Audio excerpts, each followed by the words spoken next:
Hey, it's Conrad Thompson, and you're listening to Foley is Pod. And, of course, we couldn't do it without the Hall of Famer himself, Mr. Mick Foley. Mick, how are you, man? Thank you, Conrad. It's great to be one half of the podcast that is sweeping the nation. Tag team champions, if you will.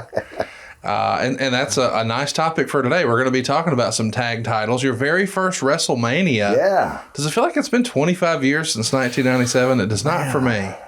In some ways, it feels like it's been a blink of an eye.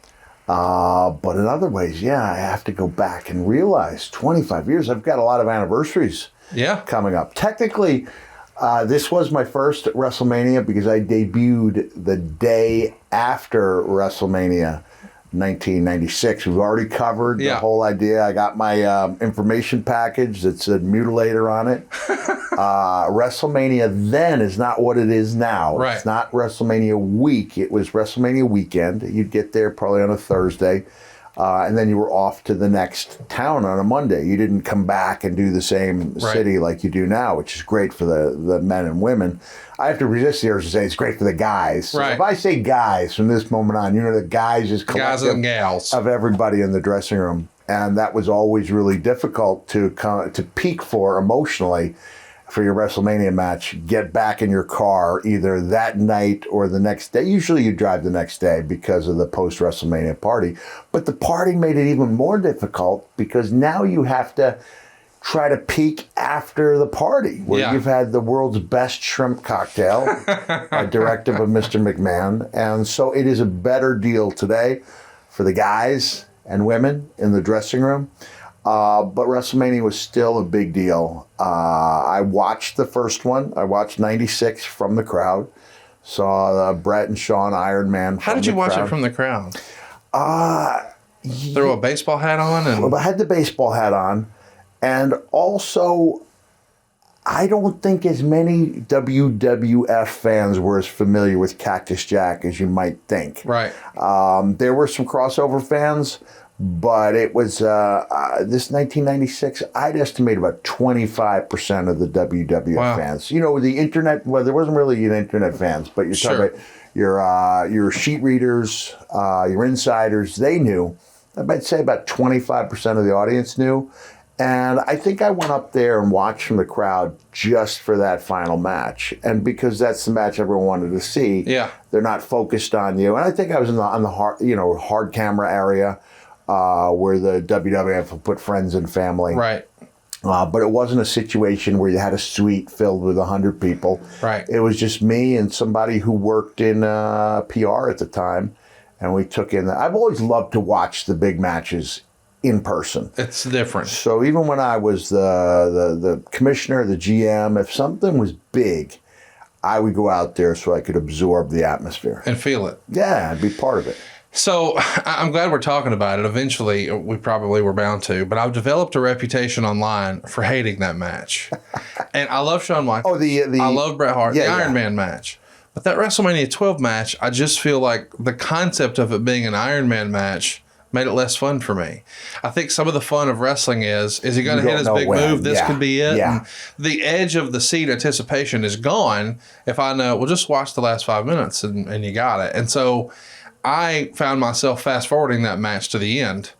And I missed a lot of great action. I missed a lot of great stuff. But I just think from a psychology standpoint of taking the fans on a ride of, oh, he got it. No. Because even if he does, it ain't over. Yeah. And the idea that it could end at any minute, I think the Iron Man stipulation is maybe the worst. No, I don't mean the silliest, like so-and-so on a pole, Judy Bagwell on a pole or whatever. But the Iron Man thing, I think any other stipulation would have made that match more enjoyable. What say you? An hour is a long time for all but the most diehard fans. Hour is a long time. Yeah. So I look at like the NXT Classic that Bayley and Sasha had. Yes. 30 minutes. I like a 30-minute Iron Man. Yeah. Iron Woman. I also think I would have liked to have seen more falls. Yes. The 1-0. Oh, man. I'd like to see 3-2.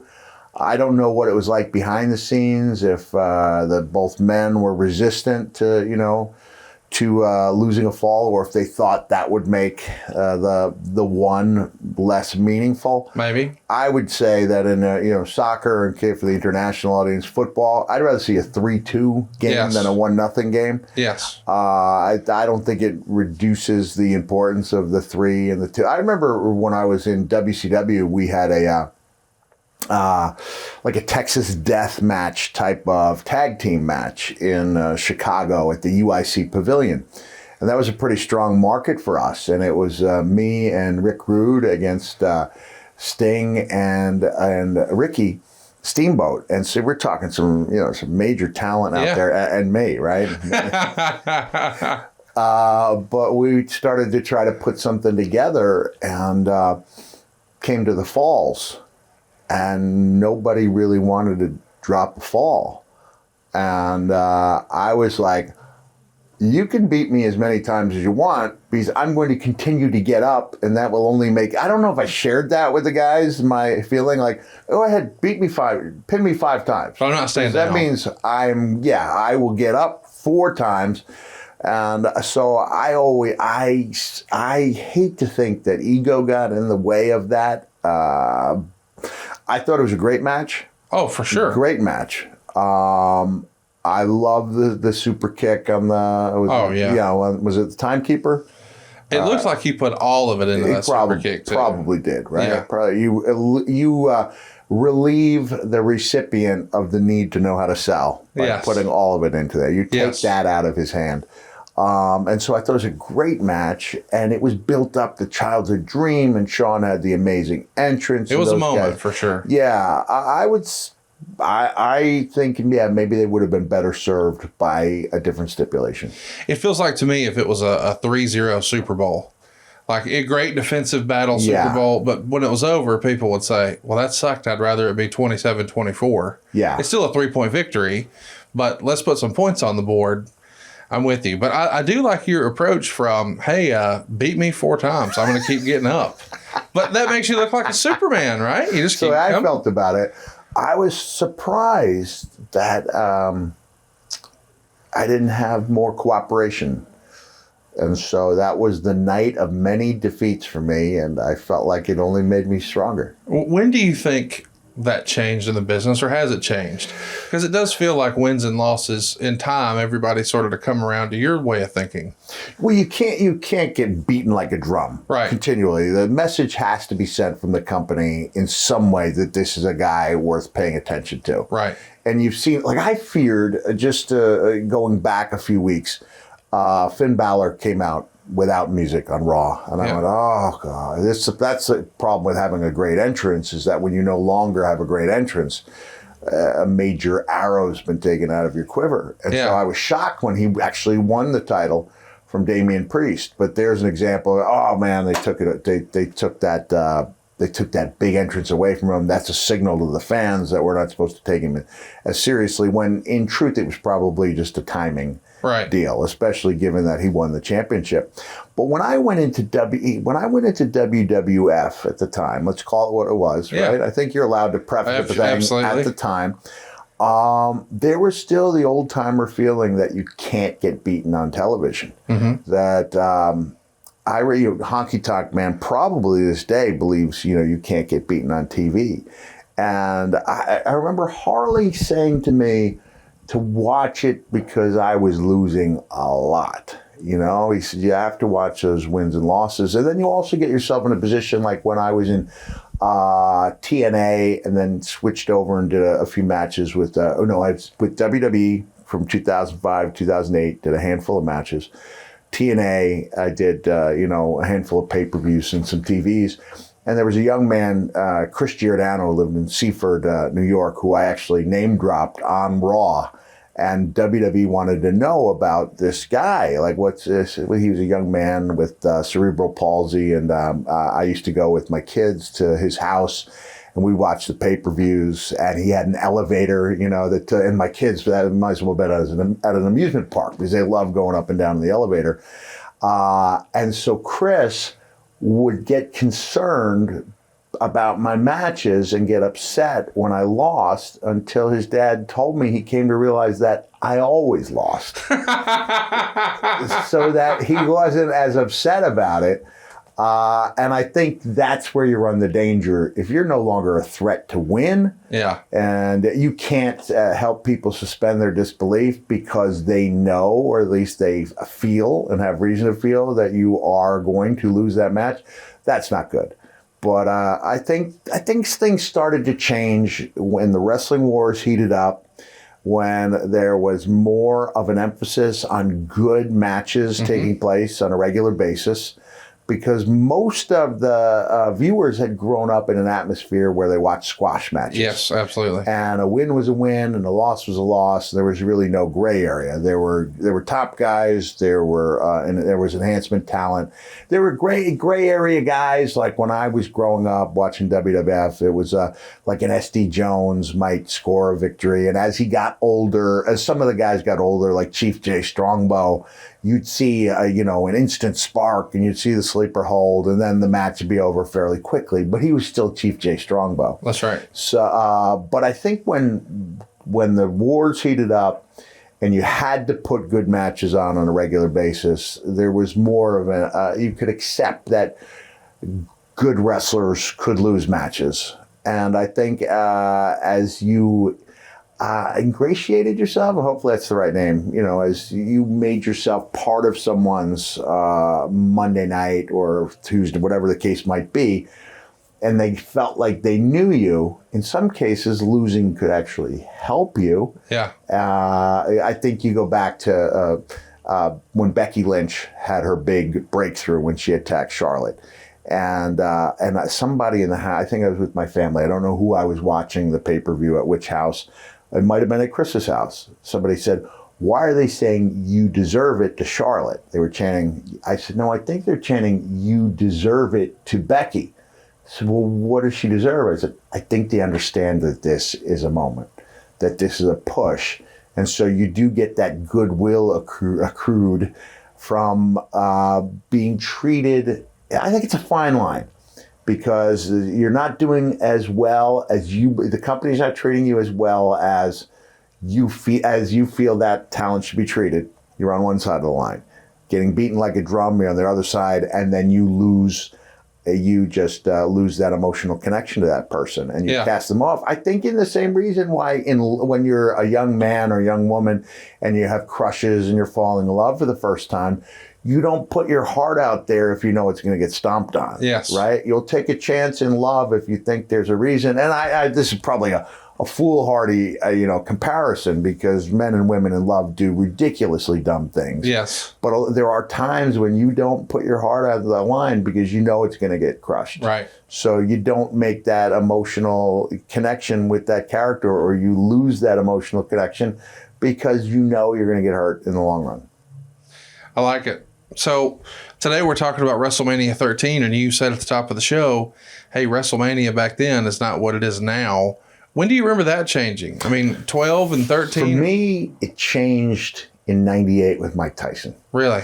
I remember being in a Legends Roundtable type of thing, and I was roundly criticized by the table I had because I said that the Tyson appearance was the biggest celebrity appearance because it took WrestleMania to that next level. And the guys were like booing me for insinuating that WrestleMania wasn't always huge. But you check the buy rates. I think 97, that first one I was in, was way down. Way down. Like it was like a percentage point or two above what a normal pay-per-view would have. It was almost in your house territory. I don't want to disparage Mania by saying it was all the way in your house, but it was approaching in your house numbers. And I think it changed when everything just fell into place. You had a major crossover celebrity in Tyson, who was also a huge wrestling fan growing up, to the point where when I first met Mike, he was hitting me with trivia that I couldn't remember about my own career. Wow. He was talking about, Mankind played with the Rats. And I couldn't even remember when I played with the Rats. And I had, that's right, that was my vignette when I was Mankind and I was in the dungeon, and it was Corny's pet rat that I named George. So you had Tyson, who was a huge wrestling fan, with an angle that worked, with a character in Steve that was just firing on all cylinders. And you had the angle that got played everywhere when he shoved Mike, and he was made to look like, Steve was made to look like a genuine, and he was a genuine superstar. Yeah. But he was made to look to the general public like a genuine superstar. Legitimately. That, to me, is when everything changed. Well, and they did that crazy public workout with all those folks, with Shawn and Tyson tying up Austin and showing him the belt. But there were, I don't know what the expectation was, but Bruce says it was a multiple. So maybe they expected a few thousand and it was several thousand.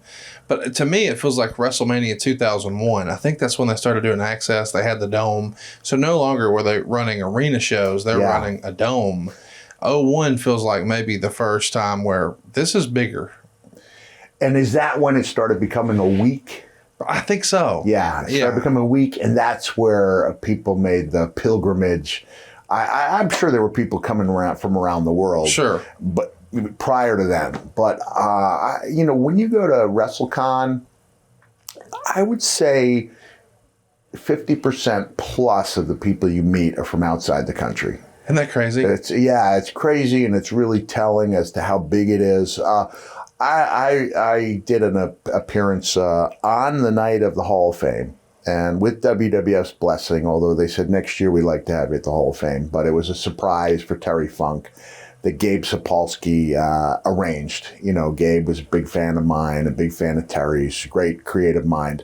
And so I did the surprise for Terry, and it was super cool. But Terry wasn't expecting it. He was emotional. But most people are thinking they're not expecting a WWE guy to show up at a smaller show. Right. But the reason I bring that up is because there was probably 2001 or a few years later that it started becoming this pilgrimage, not just for fans, but for wrestling companies around the world. And now you see the number of guests at like a WrestleCon. It's in like the hundreds, like 120, 130. Some of them bigger names than others, but 130 people almost largely being flown in. By a promoter. Sometimes they take a loss, sometimes they make money, but it's just this idea that it's become a meeting spot for the entire world. Oh, the reason I brought up the Funk show is because I got on the mic and I said something positive about WWE, and it got some boos, and I was like, hey, hold on a second. Like, you can choose to like and not like what you want, but I think we need to accept that that's the reason everyone's here. Yes. Without 100%. That. And that doesn't mean you can't go and enjoy every show but WWE. But support what you like. Yeah, but they're the reason we're gathered here today. Yes. That was almost like a church. Ladies and gentlemen, we're gathered here today. Welcome back. This segment of Foley is Pod is presented by ZYN nicotine pouches, the simpler way to experience nicotine satisfaction and enjoy lasting change on your terms. ZYN nicotine pouches are a fresher, simpler way to enjoy nicotine that's helped millions of people achieve lasting change by offering smoke-free and spit-free satisfaction. I don't know about you, but there have been times in my life where I needed to make a change. Like when I turned 40, I knew I needed to make a change, but I just wasn't ready yet. I'm sure a lot of smokers and dippers out there can relate, and ZYN understands there isn't just one right time to make a change. Everyone's timeline is a little different. Everyone's on their own journey. So whenever you feel like you're ready to take that first step toward change, ZYN will be there for you with the right strength, the right flavor, at the right time. If you're thinking about making a change and want to learn more today, check out ZYN nicotine patches at zyn.com. That's ZYN.com. Warning, this product contains nicotine. Nicotine is an addictive chemical. So your journey to WrestleMania here 13 really begins at the Royal Rumble. You and Terry Funk are going to brawl with each other out of the ring, which distracts the referees and helps Steve end up winning the Royal Rumble. And you're doing this in San Antonio, wrestling against your wrestling mentor in a huge freaking dome. That had to be a cool moment for you. The crazy thing is, you can only remember a certain amount of things. Right. I think we've covered this before. You tend to remember the things that went really well, the things that were really bad. This is an indication that this fell somewhere in the middle for me, because I remember every moment of the next year, which is the 3 entries. Yes. And I remember starting out the match with Terry Funk and then, doing a number on The Rock, who somehow, to this day, I don't know, I believe he rolled between the second and third ropes with the garbage can on his head, which means he had to intuitively know where the ropes were. Yes. So you can go back and maybe my memory's off, but I remember The Rock doing some amazing stuff with a garbage can on his head and no visibility. So he was a phenom in that way, knowing his way around the ring. The year before, I cannot really remember that I was in there with Terry. I don't have that big of a recollection at all of being in that Rumble, even though it was my first Rumble and I should. And it was in San Antonio, and that's when huge crowd. Yeah, huge, 48,000, somewhere around there. Yeah. That was Sid and Shawn, yes. because San Antonio is Shawn's hometown. But I wish I did. I know, when Steve won that thing, that's what everybody wanted to see. Yeah. Right? I mean, Steve's character was really catching fire at that point, and we'd see that pay off at WrestleMania in a huge way. But I don't remember too much about being part of it. So is this where I should creatively pretend I do? No. Okay. I mean, here's the thing. That's what I wanted to talk about. Is it doesn't feel like your creative is really that great here. You debuted right after WrestleMania 12, and you had this awesome feud right out of the gate with The Undertaker. Yeah. And now as we get geared up for what looks like WrestleMania season, it's kind of hard to identify who's your opponent going to be. And I wonder how much of that in your mind changes when Shawn lost his smile. Like if WrestleMania 13 was going to go on the way maybe we originally thought, it's going to be a rematch from 12 with Bret and Shawn. Do you think that would have changed what you were doing? Would that have meant more with The Undertaker? Because clearly when everything changes, it becomes Undertaker Sid and it becomes Bret and Austin. And we know how it worked out. But I can't imagine you were supposed to be tagging with Vader to take on Bret and Owen, and or Davey and Owen. It feels like something changed. Would you agree? Yeah. Keep in mind, WWE's always booked around their top 2 or 3 matches. Of course. Even at Mania. And then you try to get people in some meaningful matches. And I had a great run with Undertaker, working at or near the top of the card. But up until the famous interview with JR, the sit-down interview, I think, which was April 2017, I hadn't quite captured Vince. I got you. He appreciated that I was somebody who was valuable. I mean, I think that can be illustrated by the Montreal screw job, where even after he took the punch from Bret and I decided to leave the company for a day, when I got off the phone with my wife, there was a message and it was Vince. It's like, wow, he thinks enough of me to call me after this traumatic ordeal. And then I was welcomed back into the fold after my wife perused my contract, found out that I basically breached it. Couldn't work anywhere in the world for 5 years, at which point, if I could have gotten to Messina, New York on my hands and knees, I probably would have done it. But I was accepted back into the fold with no questions asked. But even that was 4 or 5 months before that interview that changed everything. So I don't think Vince was fully on board with the Mankind character or with me as the man behind it. I do appreciate they were trying to make me fit me into the mix, but I'd say creative had been lacking a little bit. But at the same time I'm lacking, I'd been working house shows with Shawn Michaels. Yeah, so I guess just to add context, I mean, the thing that I think oftentimes gets sort of glossed over, Paul Bearer separating from The Undertaker to be with you can't be overstated. What a milestone that was. Yeah. They had never seen it before. Right. And that's August. So then the next month, you're in the freaking main event against Shawn Michaels in Philadelphia. Yeah.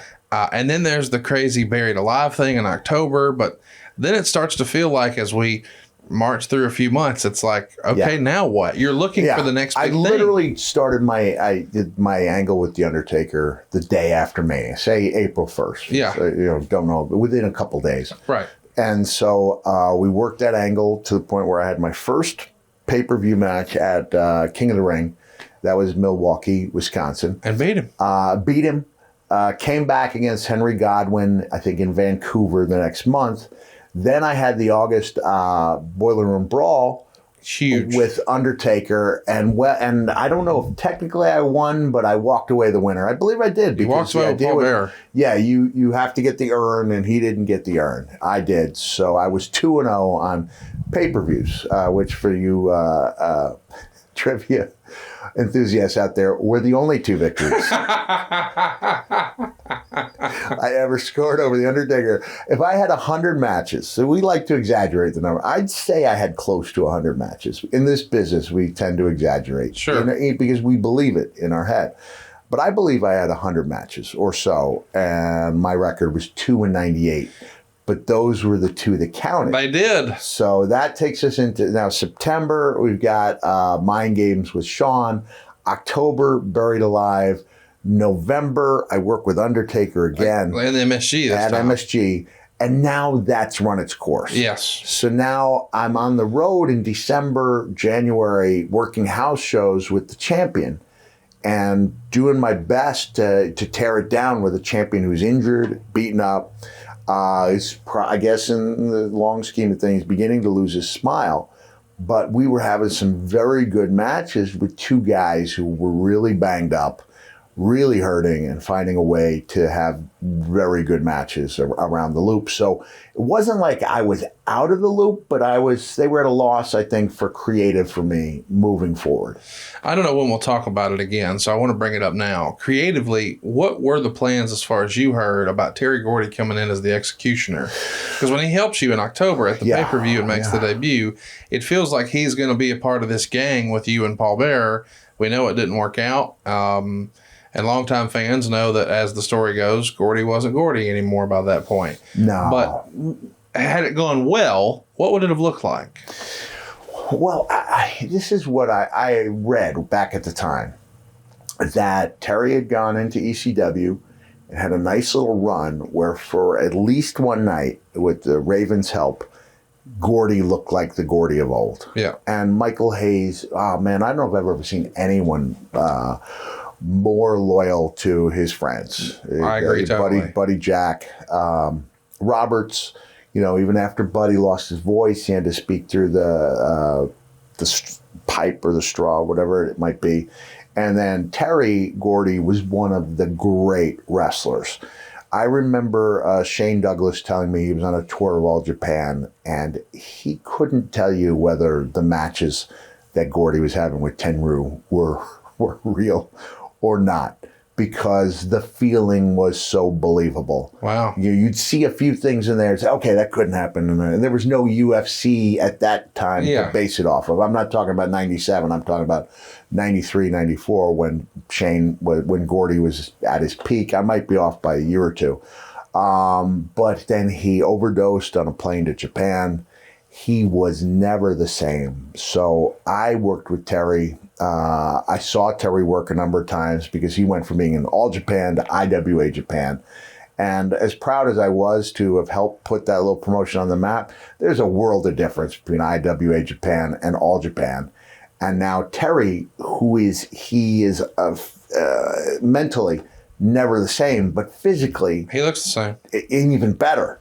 He was like a machine when it came to doing those step-ups. That was his thing. And I always appreciated that Terry and Dr. Death Steve Williams were nice to me on my tour in 91 when they didn't have to be. And Gordy even gave me like a set of little mini speakers you could plug into your Walkman, which is a big freaking deal. Yeah. Not just to get the speakers, but to get them from Terry Gordy. But when he got to WWF, that Gordy of old, I knew that, I knew Terry wasn't the same. When we did the King of the Death match press conference, I had heard about Rotten Ron Starr breaking bottles over his head in 88 or 89 in Continental when I worked with him, and I put that in the back of my mind as something I'd like to do. So at that press conference, I believe I smashed a bottle over my head, cut a promo on Gordy, acknowledging that he was one of the greats of all time, but telling about, how are you going to feel when there's 10,000 thumbtacks in the middle of that ring? And then after the press conference, Terry comes up and he goes, bro, nobody ever told me nothing about no thumbtacks. And so I said, don't worry, Terry, we're going to be okay. And it was just odd that I was the guy walking him through that match. And I noticed that the Gordy punches of old, which were just so tremendous. Yes. And to me, whenever I imitate a wrestling punch, I'm not talking about the punches I throw, as I threw mainly forearms, especially after, 2000, whenever I came back. I didn't have a lot of faith in my punches anymore. But Gordy had that punch. So I would say, all right, this is where wrestling, it differs obviously from boxing or MMA in a lot of ways, but your power punches in boxing, and they usually come from, there's a short bam, it's boom, it's putting a core strength into it, everything you have into a short punch, whereas in wrestling, we don't throw it from here to here, we throw it from here, rattle it around, bring it back here, and bam, that's the Gordy punch, which was a thing of beauty. Yeah. But he specifically had been throwing punches that didn't have that authenticity anymore. And that's where I said, Terry, you've got a great reputation over here. I want to make sure that this is as good as it can be. It was only slated for 8 or 9 minutes because it was the opening round of the King of the Death match tournament. And I said, just bust my eyebrow. Just to hit me, as hard as you can over the eye. And bro, are you sure about that? I said, yeah, I'm sure. And I wanted it to look good for my sake, but I also wanted it to look good for his sake. Because if I'm in a position where I have to sell stuff that doesn't look good, that's not good for me. No. But I also was very conscious of his legendary status. I knew he was putting me over, which was no small, feat in Japan and no small honor.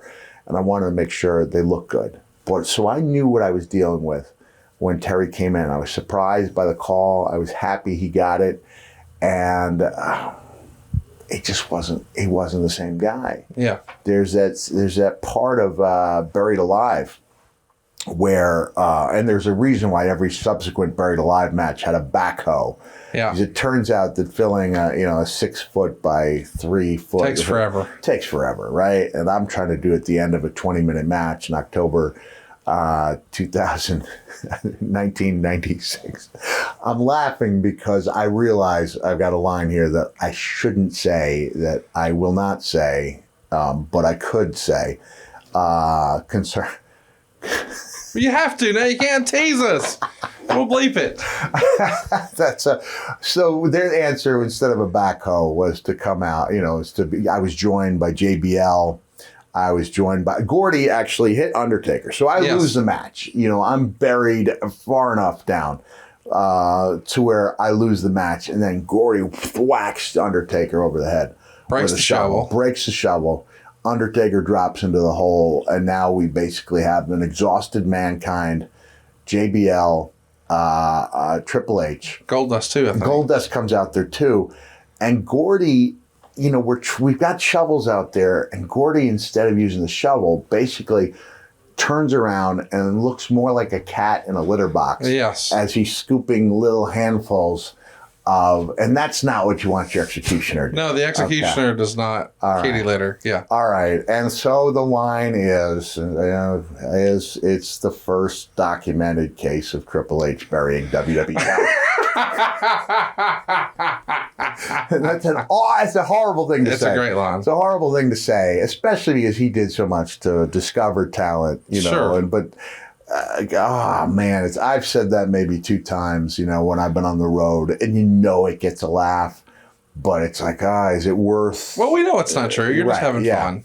Just having a little fun. And I remember JBL and I talking. We might have even been riding at that time, and he said there was a father that was watching with his child and went like, I can't believe what I'm seeing. The whole concept of burying your opponent alive. It's unbelievable. And keep in mind, this is the main event of an In Your House match, which is only a In Your House show. I know where you're going, and I can't wait. 2 hours long.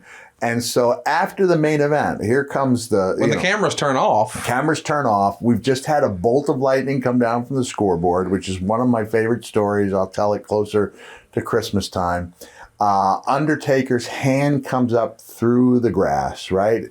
We go off the air with Jim Ross going, he's alive, he's alive. And then Undertaker's head goes back down with no attempt to rescue the buried Undertaker. Now the music hits and the new rockers come out. They just run past the grave. Yeah, there's no rescue attempt. Like, it wouldn't have been great if they actually pulled Undertaker out of there for the sake of the 12 to 15,000 fans in the attendance. Because I believe we sold that son of a bitch out. So we saw a man die, but now here's Al Snow. Here's Al Snow. Yeah. Yes. And they're going to take on the Bushwhackers. Yeah. So that's one of your dark matches. But that's a situation we're in. Gordy is not the Gordy of old. It's just not working out like it was supposed to.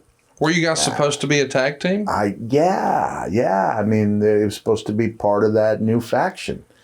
And How cool would that have been? It would have been great. You know, as far back as 91, I'd had a really good match with Terry for Global Wrestling.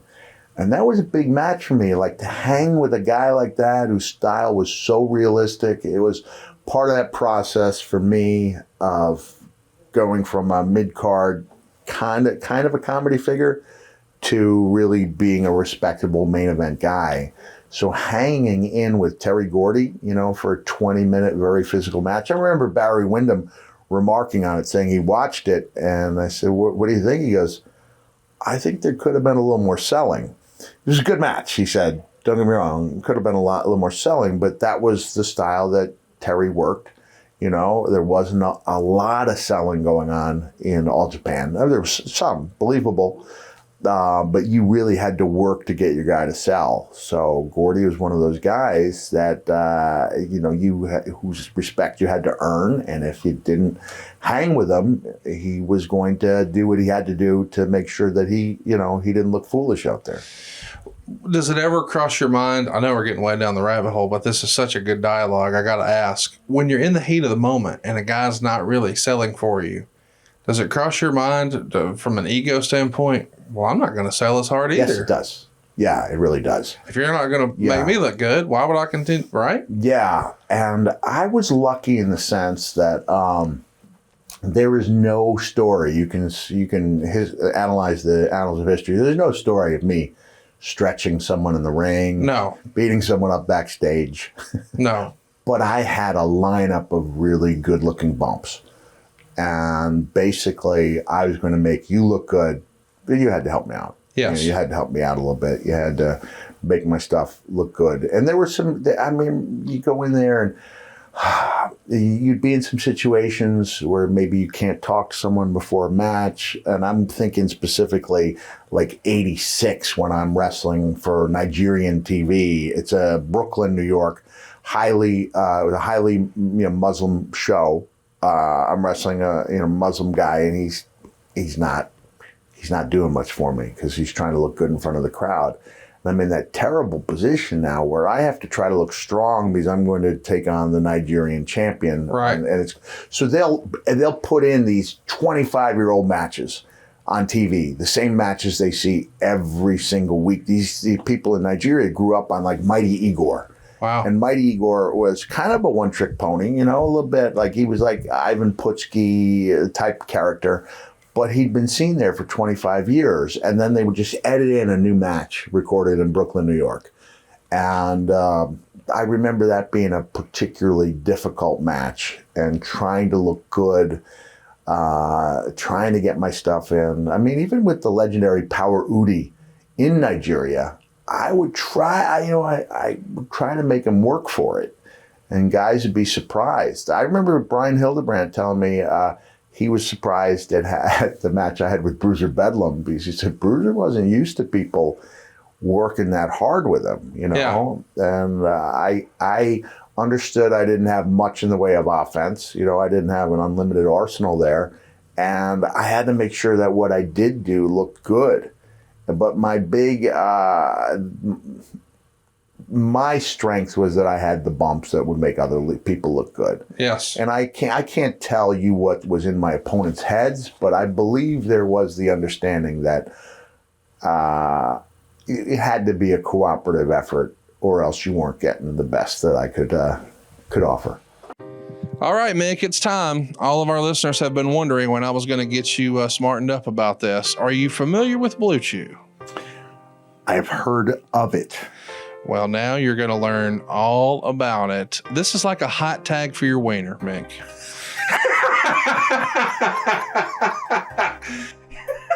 Okay.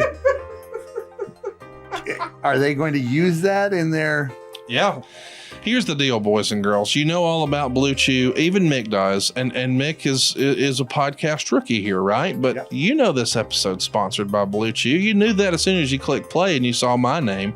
Blue Chew is a unique online service that delivers the same active ingredients as Viagra and Cialis, but it's chewable tablets. And Mick, you'll love this at a fraction of the cost. Fraction of the cost, really? Now, I like that. Now, here's the real reason on that, Mick. They are basically offering like almost the generic version. So it's the same stuff if you use Viagra and Cialis, but now it's in chewable form, which means you can take it on an empty stomach. You can take it day or night.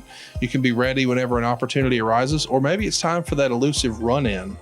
Oh, right. Yeah, that's boom. right. The Good hot to go. tag, come in, the house of fire.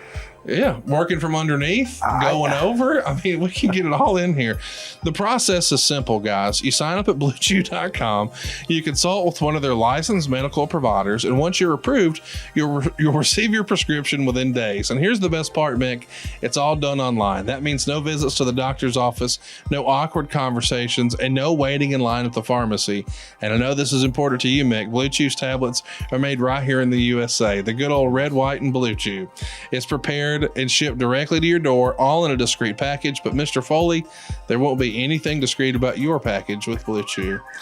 So, boys and girls, check this out. If you could benefit from extra confidence when it's time to perform, Blue Chew can help. And we've got a special deal for our listeners. Try Blue Chew for free. Can you beat that price, You Mick? can't beat it, but you got to have the disclaimer about side effects, right? Side effects include smacking the mat, yes, firing up into a fighting position and saying, come on, and rushing your hair, and come on, you son of a... come on. And if you're not careful, an accidental eye poke. I mean, you never know. You just never know. Come on, boys and girls. Try this out for free. You can't beat free. All you got to do is use our promo code FOLEY at checkout. Now, you will have to pay $5 shipping, but why would you not do that? Come on now. Why would you not do it? It's BlueChew.com. The promo code is FOLEY. You receive your first month for free. Just visit BlueChew.com for more details and important safety information. And we thank Blue Chew for sponsoring today's podcast and apparently Mrs. Foley's baby boy. I don't know, but you're going home with some today, and I'm going to need to report back. I am a scientist. Okay. I can almost assure you that you are going to become my wife's least favorite person. Really? By virtue of giving me. You're going to be pestering her all the time? Possibly. Hey, here's what's good about you in particular. You had 3 bites at the apple at the Royal Rumble. Yeah. I mean, I think if I'm thinking what you're thinking and you're thinking what I'm thinking. I think I am thinking what I think you think I'm thinking. We start with Cactus Jack. Maybe we transition to Mankind. We finish with Dude Love, or vice versa. Just switch it up. Just use promo code FOLEY at BlueChew.com.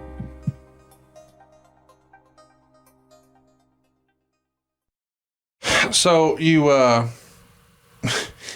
find yourself you were a little getting quick to jump to my statement that there's not a single story of me stretching anyone anywhere. Well, I mean, I've always been under the impression if anyone took a liberty in a match you were in, it was you against yourself. Probably. Yeah. But boy, I could see how you could get frustrated with some of this creative, because this is the era as we're getting ready for WrestleMania 13, where we have the association with AAA, which is awesome, especially for a show like San Antonio. But now we have a mini Vader and also a mini Mankind. Yeah. What'd you think of the news that, hey, there's going to be a mini Mankind? I liked it. Really? I did like it. You know, Vader and I were on polar opposite sides. I can't imagine he saw the humor. He did not see the humor at all, especially when he heard his music playing. And he rushed over, and the bunch of us in front of the monitor, he rushes over thinking he has a match. And then he sees the little fellow running to his music. He didn't like it. So What if they added a slide whistle to his music? Would that... I wrote about this in Have a Nice Day, 1999, towering New York Times #1 bestseller, that the difference between my Mini, I understood that having a Mini named after you in Mexico was a really big honor, right? Like Mascarita Sagrada was such a phenomenal, Mini that people forget he was actually named after a mascara Sagrada, right? So that I understood it was a big deal. And I understood when they'd have like a trans wrestler that was a big deal too. Like Mexico was way ahead of the curve when it came to respecting trans people. I think it's whether it's just in the wrestling world, I don't know. But having a trans wrestler named after you or inspired by you, been around for a long time. Yeah.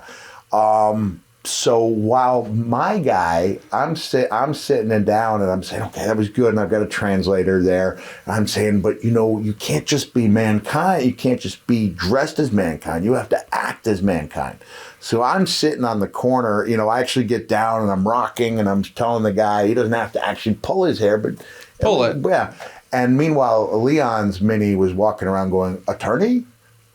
Because that was what Leon was threatening him with. He's telling the little person, I'm going to sue you. Yeah.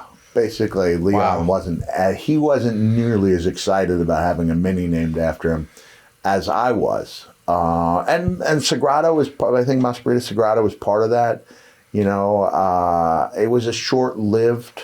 Mick, come on, short-lived. Come on, Mick. Oh, I didn't mean that. I mean the relationship between WWE and AAA was short-lived. Yeah, it was. Yeah. But still, a Mini Mankind, that was not something I expected to see. You wrote in your book and you actually downplay on TV, and it was due to the fact that you had only signed a 1-year deal and yet hadn't been renewed. Talk me through that. Is the reason for this lack of great storyline because they weren't sure you were sticking around? Was the company struggling financially? Just behind the scenes, what were you thinking was going to happen when this 1-year deal was up, say Royal Rumble time? It surprises me to learn about the 1-year deal because I thought everyone signed a 5-year deal. And I don't think I was in a position where I don't know. I know I wrote that. There had to be something to it. It didn't occur to me that they were downplaying me because I understood. I always felt like you needed to ebb and flow. You can't stay hot forever. Yeah, and I understood that was part of the process. And I also understood that, one thing that drives me a little crazy about a lot of today's fans is they think if it's not for the title, it's not right. It's not consequential.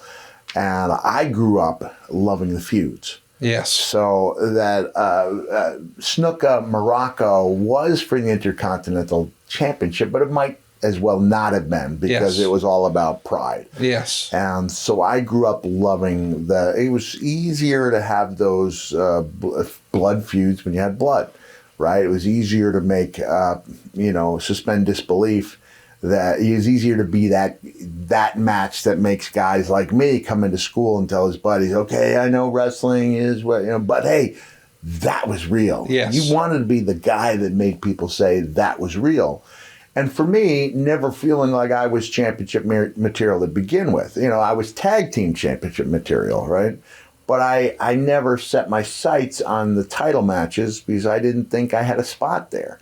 I think I had a spot in losing title matches, but I didn't base the importance of my match on whether or not there was a title attached to it. Even when you're in the main event for the title in your house pay-per-view in October of '96, you didn't consider if this goes well, maybe this is a trilogy, you just knew.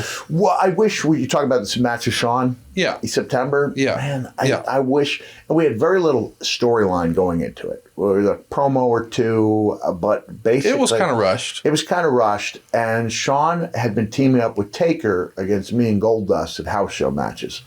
And we'd been going around the loop with some really good matches, but Mind Games was the first time Shawn and I ever squared off for singles of any kind. And it was just chemistry was magic. Immediate. Yeah, immediate. And I look back like, I wish there'd been more. I specifically wish there'd been a Mania match. Yeah. And I had worked myself I was still about 270 for that match, but I had really worked myself into good shape, meaning cardio was strong and it wasn't a factor even in the back of my mind. And there's a segment in that match where I dropped the flying headbutt, inspired by Kevin Sullivan's Tree of Woe, and my mask comes loose. And there's no panic at all. I'm just rocking back and forth. So I'm in character while I tie the mask. So I remember feeling like there was no panic. I was really confident in what I was going to do. And I wish I'd had that level of confidence on a bigger stage with a more fully realized angle. Yeah. So as we're getting ready to come into WrestleMania, there's a lot of moving parts, and we're going to talk about a lot of politics and behind the scenes. But as we're talking about the contract, you're probably, if you're working with Taker and you're working with Shawn and you're in main events, it's probably not a thing where you're wondering, hey, are they going to renew me? You're getting main event payoffs, right? So from a house show perspective, even if the houses weren't what they would be in the future, it's not like you're worried they don't see value in the character. Right. And we could go back and look at my 97 payoffs. I would complain from time to time. Really? I would, yeah. You can check with JR. I assume that goes to JR. Yeah, right? It was JR. I didn't overdo it, but I would fight the fight when I really believed in it, especially when the houses took off, and then I would see that I was getting less for a main event than I was getting for a semi-main event with half the crowd. So I realized this is not a mathematically fine-tuned process. This is a gut feeling.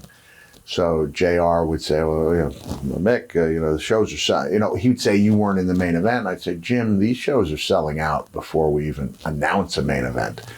It's the strength of the company that's selling it. And I think as somebody who's up here, that I should be factored in a little more than I am. So I didn't complain often. But I complained regularly. So I would say every couple months. Usually about pay-per-views or house show tours or combination? Combination. But with the pay-per-views, knowing what other guys, kind of getting a feel for what other guys were bringing in, based solely on the buy rates, then I would think that I deserved what someone else got for a similar role in the company. But 97, I probably wasn't making what I should have for main events around the loop. Let's go back in time, okay. 1 year to when you first come in. The sigh comes because I'm like, do I really want to complain about the payments, 25 years after the fact, because the company ended up doing so much for me. But 97 was not a The company's hurting in 97. Yeah, company's hurting. Yeah. So I'm going to say I think I pulled in about $350,000 in 1997 as a full-time wrestler working around the country and the world near the top of the card. Not a ton of money. And not a ton of money. Especially when you deduct expenses out of it. Expenses, the pain I was in, taxes. So you weren't getting rich. You would need about 10 of those years in a row to even start really getting a comfortable nest egg for the future. So just thinking back to when you first debuted, did you, as we're going from, say, WrestleMania 12 to 13, financially, did it meet your expectations? Did it exceed your expectations? Well, let me put in context that when I left WCW, I was making $150. So $350 felt really good to me. Yes. It was in 98 when Terry Funk and I were working together and rooming. He said, Cactus, the business is changing. There's going to come a time when someone makes $1 million a year. By that point, Bret was already making $1 million a year. Hogan was making $1 million a year. So that may have been a 97 conversation when Terry came in he would come in and out for short periods of time. But I was not upset with $350 at the time. In your head, the high watermark Hall and Nash would call it Sting money. Yeah. Was that your high water Yeah, mark? I thought $750 was as high as you could get. Yeah. And I would have been thrilled with that. And by 98, I was making that type of money. Sure. But 97, yeah, the pay-per-views, I remember there was a question at a meeting about, Vince had a meeting. Any questions? And Owen raised his hand. He said, yeah, where's the other half of my Mania check? Because it wasn't what it was expected to be. Probably 97. Yeah, because the buy rate was abysmal. Buy rate wasn't great. And I think the company had gone out of their way to make sure Mania payoffs were really solid because they wanted that to be the flagship, the granddaddy of them all. And it has become that. But at that year, we were, even with the incredible Bret Hart, Steve Austin match, the buy rate wasn't. It wasn't. It was a down WrestleMania across the board. And I think a lot of that's probably due to the success of WCW. Like the NWO had just taken over. Yeah. And it was the hot thing. But, Kevin Nash talked about one of the reasons he wanted to leave the WWF is in that era, you didn't know what kind of year you were going to have until you got your Mania payoff. So I am curious, when Owen raises his hand and says, where's the other half of my Mania payoff? Obviously, he says that sort of tongue-in-cheek, but does Vince try to explain the realities of that buy rate to everyone, or is it just dismissed because of the public forum? I think it was quickly dismissed. Yeah. That's a conversation he would only have with individuals. Yes. Jumping ahead to when I was the commissioner, but I remember being asked if I could talk with Edge and Christian, Hardys, Dudleys, and they just gotten their payoff after that pay-per-view, where this is after Edge and Christian had torn the house down with Hardys and kind of set the mold for that amazing ladder match. So now it's the three teams, and I guess they felt like I was still one of the guys, right? Yes. They fully understood that I'm not actually the commissioner, right? Right. I'm not actually office. And I said, well, how bad was it? And when they said $10,000, I went, you got $10,000 for that? And so I went to Jim on their behalf and petitioned for more money. He gave me an example of, and it looks, it's a bolt of lightning could come down if I say anything construed as being disparaging at all towards The Undertaker. But when I brought up how much we had heard Undertaker made, he goes, well, Undertaker's a tenured veteran. I said, be that as it may, the match with him and Boss Man was thrown together like that. It was not a good match. And to pay anyone, whatever the incredible disparity was, I don't know, it was 50 times or 30 times or 20 times, but it was still, it felt like a slap in the face to those guys getting paid that little. And they did get bumped up from there. But I think Vince always wanted, as a guy who strives to have talent reaching for the brass ring, I think he wanted it known that only when you got that brass ring could you make that kind of pay-per-view main event money. Do you think Vince also hated the idea of paying 6 guys in a match? Maybe. Yeah, maybe so. I've just heard over the years that if you have a main event and it's a tag team, you got to pay 4 guys instead of 2. Yeah. I mean, that's a simple deal, but just curious. So we find ourselves in a tag match here for you at WrestleMania. Some creative ideas are floated around, and Jim Cornette gives you a call, and you wrote this in your book. I received a phone call at home from Jim Cornette. He was all excited. Cactus, he said, in his high-pitched Louisville lingo. I know you haven't been in the mix that much, but dadgum, I think we've got something for you. What is it, Corny? Well, Cactus, we're thinking of doing a little something where Marc Mero and Rena continue their little spat, and you don't like it, so you deck Mark. You want Rena with your little group, but Uncle Paul doesn't like it, so you deck Paul. Now, Paul still doesn't like Rena, but he knows he has to tolerate her for your sake, and the 3 of you will have your own little strange family. So I'll just stop right there. But at this point, you had to hate every bit of this, right? I did. Yeah. I did. I don't want to make my words so lukewarm that we stink up the place here. But I also want to preface what I'm about to say by saying Marc Mero is one of the great ex-wrestlers of all time. Meaning what he does, talking to schools, he's phenomenal. But that the wild man character wasn't. It's a miss. It was a miss, and what added fuel to the fire? I'm talking about the fire in my gut, and I think I could speak for Steve Austin. Also, at this time, Mark had come in just shortly after Steve, and only days after I came in. And whereas I signed for an opportunity, Mark got a guaranteed contract, and a pretty sizable one. And that, it fueled me in a positive way, but it was this negativity that we fed off of and channeled it in positive ways.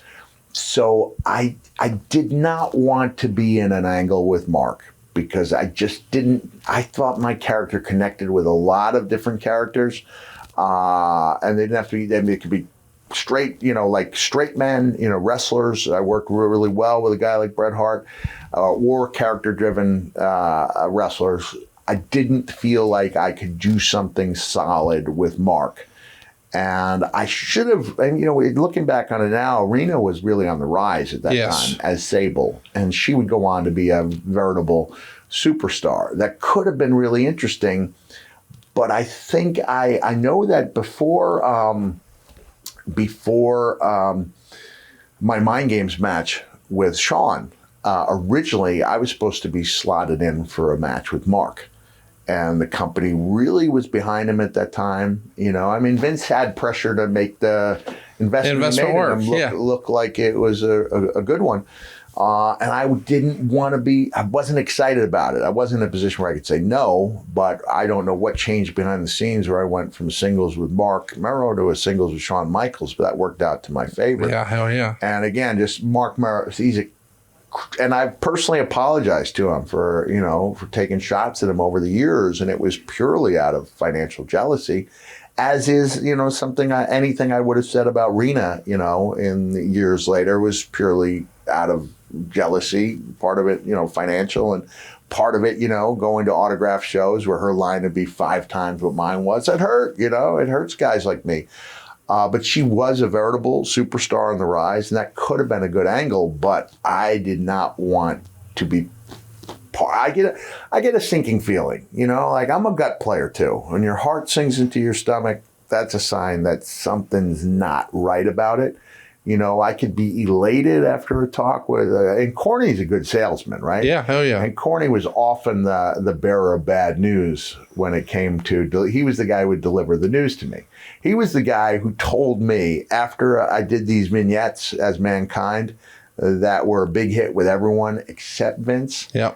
And I said, but Jimmy, Vince said he loved my promos. And he hesitated and said, Cactus, I'm not sure Vince has ever seen one of your promos, which was still strange to me. And I know we've talked about that in the past. It would feel like a guy who micromanages everything would take that extra 10 minutes to look at a highlight tape, or maybe even an hour. If this guy's going to be one of the backbones of the company, maybe you should take that hour to watch a few promos, a few matches, and really get a better grasp on what you have. But Vince is a gut player.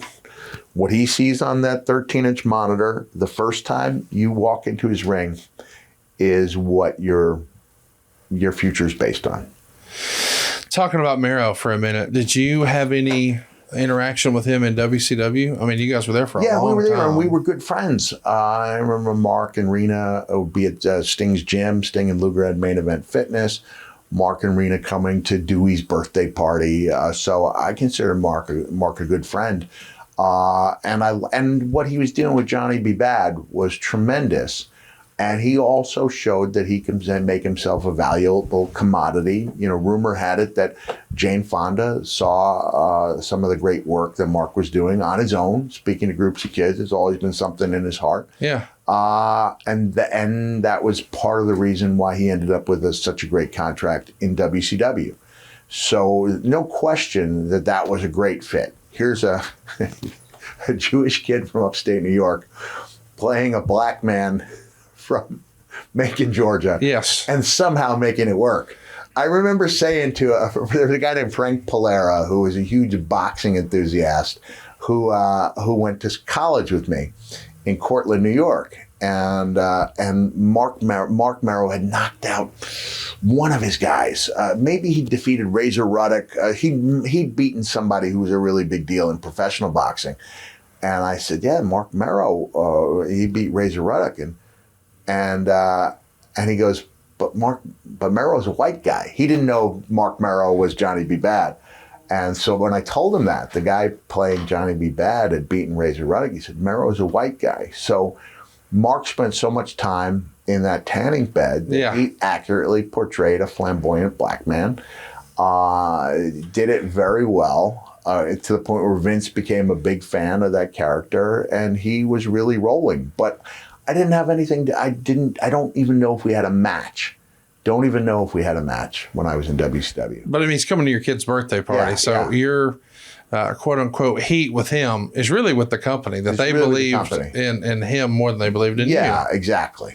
And that it hurt. I remember Steve and Austin and I commiserating over it, but it was a positive. I don't know if I could have reached the heights I did without that little kick in the butt. How much of that really came down to leverage too, in that, you didn't jump right from WCW to the WWF, and nor did Steve. Yeah. So maybe they felt like, well, hey, he'll take it, or, as JR likes to say, go shop your resume. Yeah. Whereas when Mero comes, he created a little bit of a low-key bidding war between both sides. Yeah. And he did. Keep in mind, what I had going on was I was working for ECW. Yes. Doing some good stuff there. I was in IWA Japan, pulling down $3,000 a week, which is really $3,000 for 10 days because there are 3 days of travel, and coming home in really rough shape. Burn up, yeah, especially in August. But even before then, coming home with the wounds that I said a doctor, described as looking like I'd been part of a prison break, or saying he'd only heard about injuries like these in prison breaks. And even when IWA Japan wanted to keep me there and wanted to put me under contract, they were going to bump me up by $500 a week.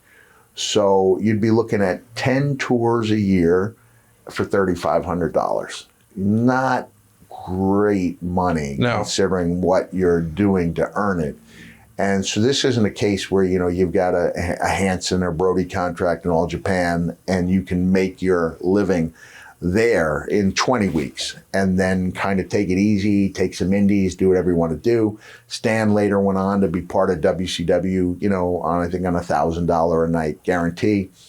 But big guys like that who worked a really physical style usually had time to recuperate. Whereas I would come home, my wife, I remember one night my wife met me at JFK with the kids. We drove to Jim Thorpe, Pennsylvania. The kids were sleeping. So I went in, did my match with Sandman at the same arena that New Jack tried to throw Taz through the window, like out onto a 50-foot drop. And this was Taz in a neck brace after breaking his neck. But I was back from Japan and on the road just about every single weekend. You had to make hay while the sun shines. There you go. There you go. Hey, you're a Southerner now. You got to do it. Yeah. So, Mick, after a big match back in the day, it's been said once upon a time, especially in New York, Vince would take the guys out for a big steak. Maybe once upon a time it was Smith and Walensky, something like that. Everybody loves steak, do they not? Oh, man. I was at Smith and Walensky's with Al Snow and Kevin Kelly. And Mr. McMahon walked in with a bunch of people, and then word came over that he was picking up our check. Wow. I'd never been so embarrassed because this is Smith & Walensky, one of the top steakhouses in New York City and the country. Yeah. And the bill for 3 people was $37. So we were going cheeseburger, water with lemon in it. Yeah, so we were there. I think if you want to enjoy some of the finer things, you need to go with Omaha Steak. Omaha Steaks is going to get you the same great steak that you've been dreaming of but boy, it comes right to your house. And here's a little gift-giving wisdom from Omaha Steaks. Dads want steaks. And with Father's Day right around the corner, there isn't a better gift than Omaha Steaks. Visit omahasteaks.com and type Foley in the search bar and order the Dads Want Steaks package. For just $99, this limited package will include 16 mouth-watering entrees he's guaranteed to love. We're talking smoky, tender wrap bacon fillets, gourmet jumbo franks, and their air-chilled boneless chicken breasts. And for a sweet finish, what about those delicious caramel apple tartlets? I'm getting hungry just thinking about it, Mick. And as a special gift for our listeners, when you type Foley, that's Foley in the search bar, and you order the Dads Want Steaks package, you'll also get 8 free Omaha Steaks burgers. These burgers are full of bold, beefy flavor made from 100% Omaha Steaks, and now they're bigger than ever at a whopping 6 ounces. 6 ounces? 6 ounces. Come on now. We're not talking about a quarter pounder. We're talking about a quarter and a half pounder. This is a lot of poundage here. A lot, right? Yeah. I'm just saying, don't wait. Send Dad more than a gift. Send him an experience he'll love and can share with you. You see, that's the pro tip right there, Mick. Because if you just get Dad a tie, when are you ever going to get to enjoy that tie? But if you get Dad Omaha Steaks, he's going to grill them. He's going to invite you over. You're eating good too. It's kind of a gift for both of you. I have to tell you, as a guy who has been cutting down on the meat consumption, you need to take that steak experience and make it something special. Yes. That's why when it comes to red meat, if it's not Whataburger and it's not Omaha, I don't know if I can take part. I got to recommend it. Go to omahasteaks.com, type Foley in the search bar, and order the Dads Want Steaks package. You'll get 16 entrees and 4 desserts, plus 8 free Omaha Steaks burgers. Omaha Steaks isn't just steak. It's the best steak of your life, guaranteed. That's omahasteaks.com, keyword Foley.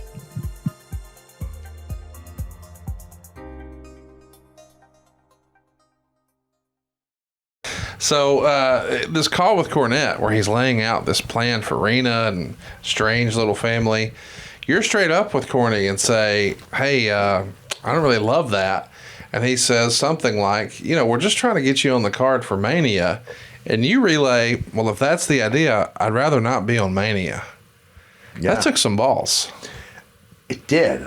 I wasn't thumbing my nose at Mania. I wanted everything I did to be good. Yeah. I wanted people to know when I was on a card or on a show that it was going to be good.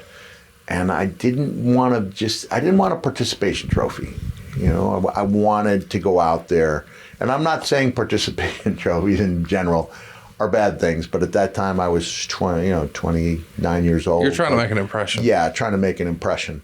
And it's important to realize your moments so far at WrestleMania have been attacking The Undertaker the night after WrestleMania, beating him in a boiler room brawl, tearing the house down with Shawn Michaels, literally burying The Undertaker. And then the next month, he's reborn and floats down from heaven in Madison Square Garden. Yeah. And now, hey, you're going to be feuding with Marc Mero. I could see how you're like, that's not the next logical spot for me. Yeah. Right. And so I would have rather taken a step back, allowed people to catch their breaths, and then come back with something strong. Because I always felt like I could do that. I had that sense of confidence. And I also felt like absence makes the heart grow fonder. I didn't feel like I needed to be on every pay-per-view. I didn't feel like I needed to be on every TV. I felt like I had to be featured enough to make people care, but I didn't feel like I needed to be involved in everything every week or every month. Just a handful of years prior to this, you're hoping that Vader splash you on the ramp and end your wrestling career. Right. At this point in early 97, how many years did you imagine you'd be wrestling forward? Like, did you think, because a lot of guys think, WrestleMania is all about the moments. I've got to have my moment. And I wasn't able to participate in 96. If I'm telling Corny now, well, I'd rather just not be on Mania then, you've got to wonder, knowing your career or this contract is coming due, somewhere in your mind's eye, I've got X number of years left, right? Right. What do you think that was at the time?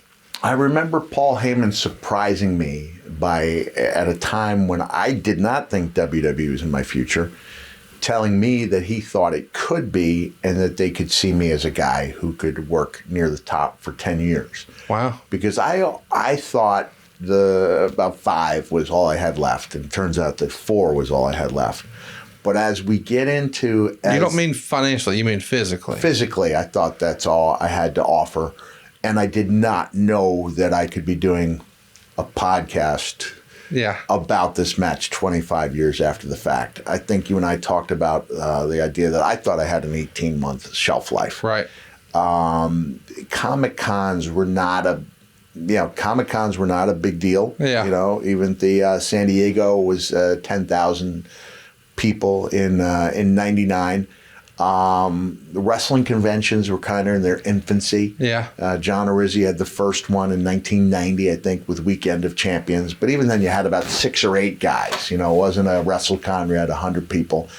And so I thought, I've got to make my money while I can. I believed I had a 5-year window.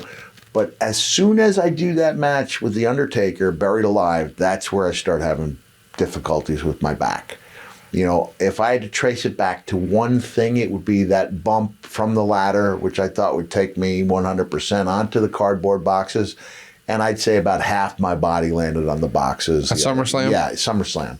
So you never know, because in most cases, I'd say almost all cases, it's the straw that breaks the camel's back. Accumulation of things. Yeah, it's the accumulation. But that's when I really started hurting on a regular basis. So by the time WrestleMania rolls around, 97, I'm not sure I've got 3 months left. Wow. Let alone 5 years. So you may have just told Corny, I'd rather finish my career not being on a WrestleMania. And so from that, you have a meeting with Vince, Bruce, Paul Bearer, and Gerald Briscoe. Obviously, you've spent a lot of time working with these guys over the prior year. But Vince McMahon is an intimidating figure. Yeah. I mean, he is the Walt Disney of this stuff, and he certainly has a presence when you meet him and all that. And here you are seemingly thumbing your nose at his creation, his granddaddy of them all, his Super Bowl. Are you nervous going into that meeting that you have to explain why you would rather not do it? Yeah. It's always nerve-wracking to talk to Vince. I think when I finally got to a point where I could assert myself and get in arguments and even verbal fights with Vince, it did a lot for my sense that I could do anything. Because after you've, traded been in a war of words with the larger-than-life bellicose billionaire, the rest of life is pretty easy. Yeah, it's not as difficult. I don't specifically remember that meeting. I don't, but I do know that I was really concerned that I didn't have much left in the tank because of the back injury. Nothing I was doing seemed to be working. I was at that time you'd be on the road for 10 days, off for 3 days, on for 3, off for 3. And I remember that almost every off day, or at least one day out of those 3 would be spent going to the chiropractor and the massage therapist, just really trying to get through the next 10 days. There was a guy named Francois Petit. Oh, he was the man. Yeah, he was the man. He was almost like a miracle healer, but you had to pay for that miracle. The stuff he did was extremely painful, especially he had these incredibly strong fingers. And he would put pressure on points in your forearm, ask you to open up your fingers. There were guys who would just walk out of those therapy sessions because it was incredibly painful. But he described me when I walked into his office as looking like a question mark, meaning that I was just so incredibly bent over. Anyone who's ever had that incredible pain, and sciatica seems like a benign condition. But it's not. Man, it'll bring a grown man and a tough man to his knees, to the point where in 2007, when I had another run with sciatica, I remember my daughter just looking at me with such sympathy in her eyes and such pain in her own eyes, because she'd never seen her dad reduced to that state where I had to actually get in the back. I think we had a pretty good SUV at that point, and my wife had to take me to the hospital with me in the back, rolled up in the fetal position. So now imagine that type of pain, but it's 10 years earlier, and you're not allowed the luxury of curling up in a fetal position in an SUV. You have to be on that flight, which is coach almost every single, not every 3 or 4 days you're on a plane. Other than that, you're driving from town to town, but you're in difficult coach class seats.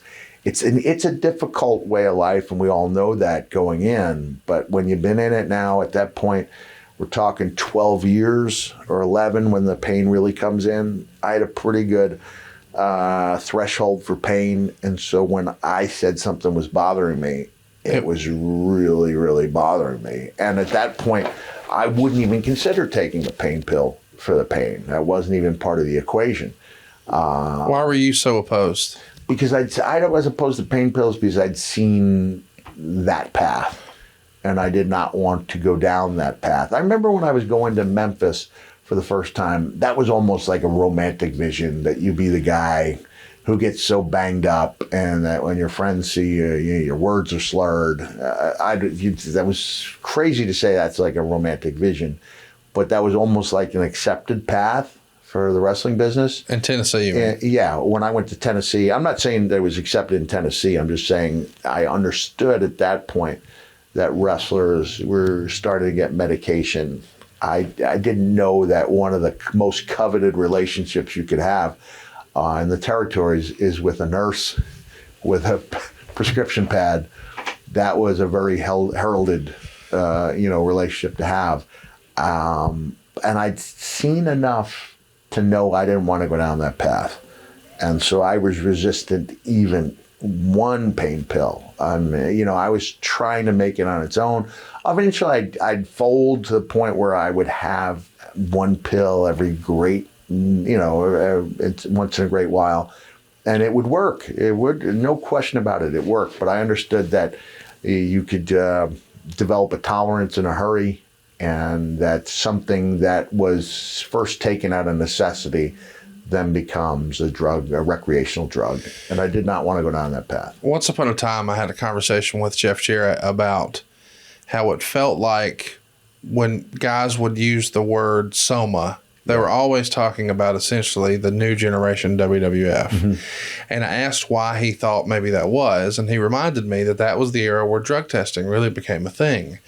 And so for years and years prior to that, guys would rely on marijuana and beer. And now you were being tested and you couldn't be caught smoking marijuana. Mm-hmm. So you would go the prescription route because that was legal and you wouldn't get in trouble. It was. And it became almost, you had to pick your poison. And don't get me wrong, marijuana was illegal.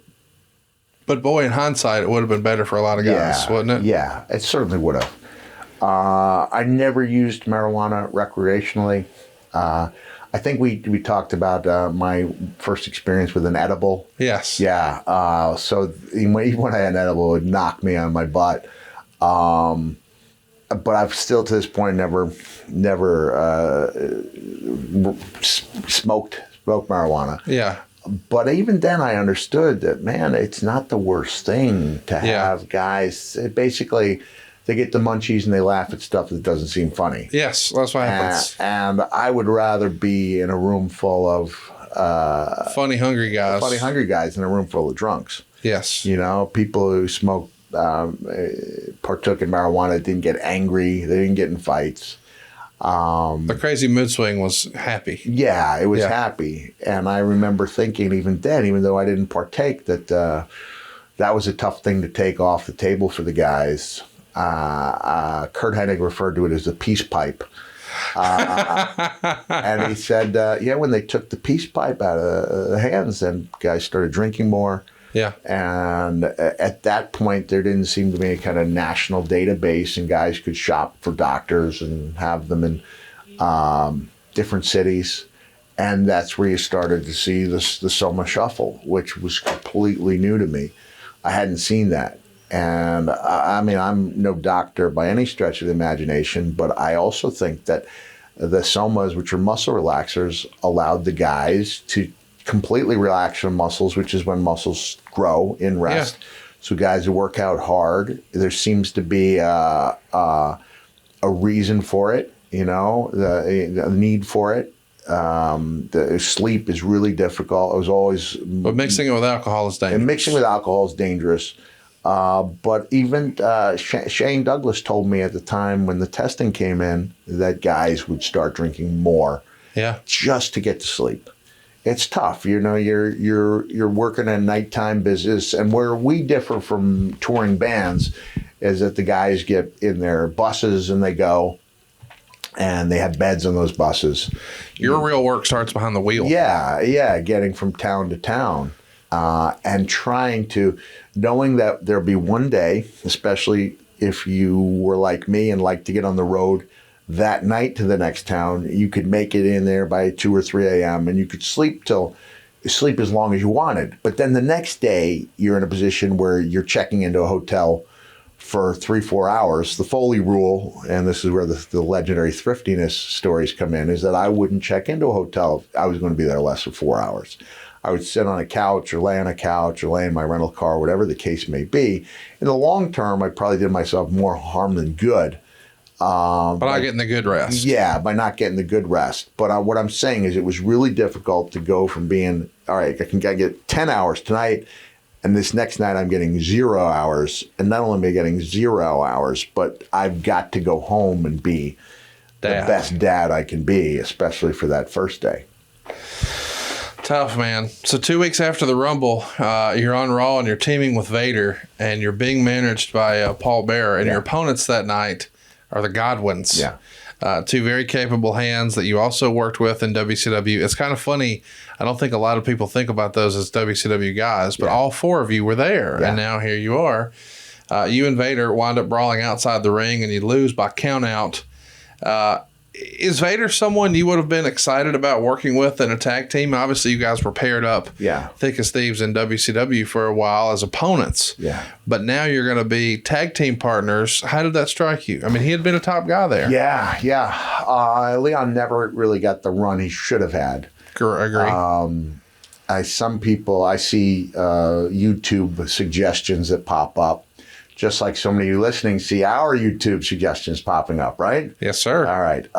But I'll see something, and it struck my mind, stayed in my mind, because it said the exact moment when Push died. And it's that photo of Shawn browbeating Leon at SummerSlam 96. But even before then, we've talked a little bit about this too. Yeah. It wasn't the Vader it should have been. Why they felt like they needed to reinvent the wheel, I don't know. What Leon did was working. He's the most impressive big man to me of his generation. And then he comes in, and when he splashes Gorilla Monsoon, he's literally running away. And that running away, that's not what Vader did. It's not what he did. He didn't need to take him and make him into a coward, right? Look, Rudolph, he took on the Abominable Snowman. The Abominable Snowman was the Abominable Snowman because he could eat a deer whole, right? He terrorized the elf population, but he wasn't a coward. Yeah. He couldn't swim. That was his one, and he bounced, right? But Rudolph was able to get in there and use the water against the bumble. But the point being, you don't need your heels to be cowards, right? That some of them can be, but you can't be a chicken shit heel and 500 pounds. Yeah, it wasn't a good. You're a monster or a chicken shit, but not both. You can't be both. Yeah, and they tried to make him both. And they tried to call him the Mastodon. That's a Vince McMahonism if there ever was one. Nobody even knows what I know the visual, but I'm just saying, who's saying Mastodon in 1996 besides Vince? I like the Mastodon thing. I don't hate it. As a moniker. As if you got a Texas rattlesnake, you've got a Mastodon. But it's almost an indication to me that they don't see that what he had done already was marketable enough. Yeah. He wasn't enough. And he was. He was. So you guys at home, forgive me if I'm telling the same story twice.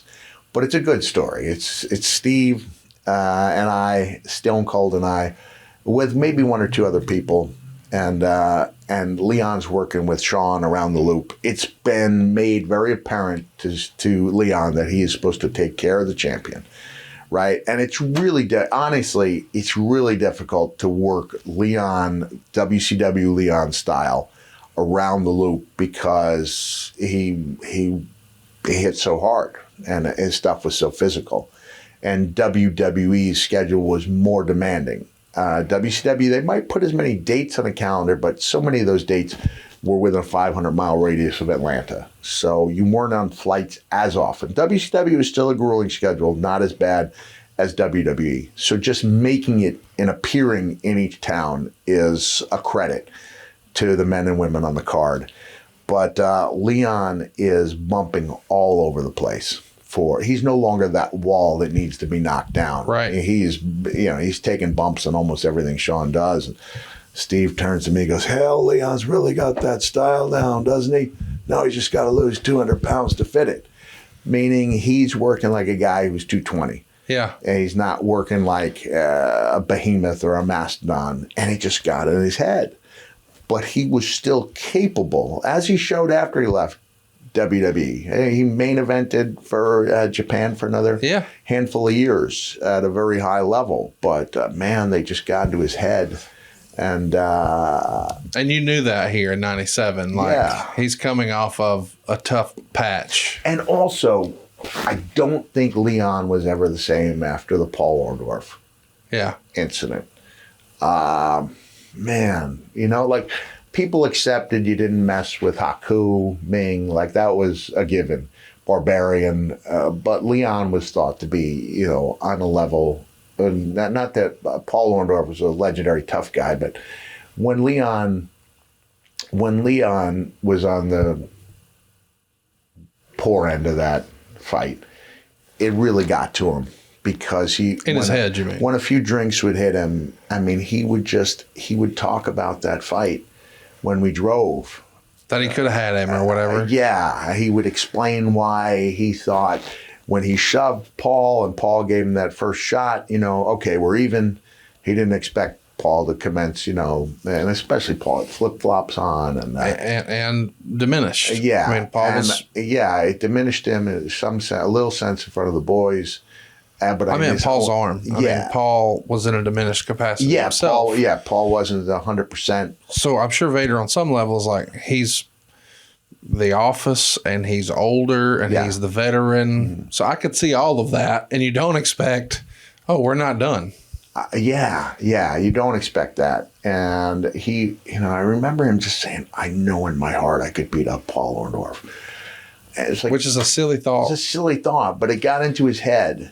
To the point where, Leon wasn't treated with the reverence, with the respect, let alone the reverence he had. And he blamed that. He did. But there was just a feeling that he wasn't. I remember fans in Germany calling him Elmer Fudd. And it was just kind of sad because he didn't assert himself. Fans in Germany saw him tear your ear off. Yeah, they did. And now he's Elmer Fudd. Now he's Elmer Fudd, right? That's hard to reconcile.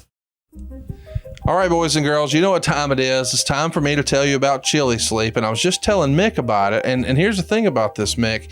Science tells us the best way to achieve and maintain consistent deep sleep is by lowering our core body temperature. And you've lived in the South. You got to have a ceiling fan in your bedroom. It's like required by law down here. Yes. Well, here's the reason. Temperature-controlled sleep is going to repair your muscles after a hard day's work. It's going to improve your cognitive function so you can always start your day feeling sharp and alert. And that's been my experience. I have a Chili Sleep. I've got the Uller system. I've had it for over a year now. It's changed my life. What I've got now is a customizable, climate-controlled sleep solution that improves my entire well-being. Now, they make the Uller. You can also check out the Cube sleep system. Either way, we're talking hydro-powered mattress toppers, right? It's temperature controlled. It fits over your existing mattress to provide you your ideal sleep temperature. Let me explain, Mick. My wife likes to sleep a little warmer. Right. So her side, she wants to be at 75. I like to sleep a little cooler. I want to be at 67. Yeah. I get a perfect night's sleep at that. But before I had Chili Sleep, Mick, I'm cranking down the AC. I'm flipping the pillow. Now I'm paying to heat my laundry room. I don't need my laundry room to be cooler. I need my bed to be cooler. Chili Sleep has made that happen. This is perfect for you to get that deep sleep, whether you sleep hot or cold.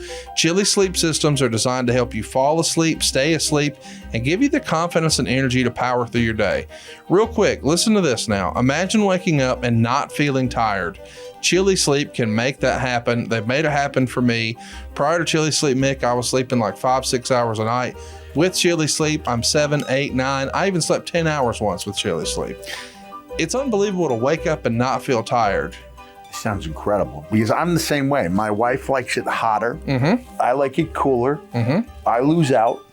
Of course. Lose that argument. I'm a guy. That's what we do. Yep. And a guy in a successful marriage has to learn to admit he's wrong, even when he knows in his heart he's not. Every once in a while. Correct. Has to learn to make the thermostat the wife's realm, but now we get our say. Well, yeah, man. And here's the thing, too. You don't want to wake up all hot and sweaty. You're not going to get a good night's sleep. You're going to get up and pee. You're going to be fighting with the covers. None of that anymore.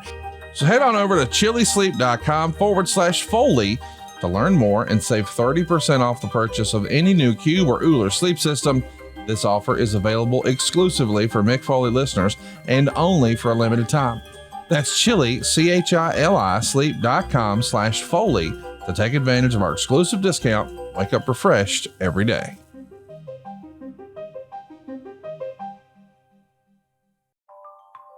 If you could change one thing about your home, what would it be? A new kitchen, a new master bath, maybe put in a pool? What if you could do it with no money out of pocket and cheaper monthly payments? SaveWithConrad.com can help, and you can even skip your next 2 house payments. NMLS number 65084, equal housing lender, SaveWithConrad.com. So listen to this, Mick. There's a Superstars taping, and you're going to team with Steve Austin and Farouk against Bret Hart, Ahmed Johnson, and The Undertaker. Taker's going to pin you after a tombstone, but boy, what a group that is. I mean, Ahmed Johnson's clearly somebody they've had high hopes for at this point, maybe 2 years. The Undertaker is still the phenom here. Bret Hart, probably the top guy or one of the top guys in the biz. Austin's on the rise. And here's Farouk, just a man's man, but maybe in a less than awesome gimmick. But we're transitioning into Nation. Farouk? So the Rumble, if you remember, there's a Nation coming around. So now we're no longer Blue Farouk. Okay. And we're trying to be a more militant badass, if you will. Yeah. But that feels like an interesting pairing. I mean, Bret Hart teaming with The Undertaker and Ahmed Johnson.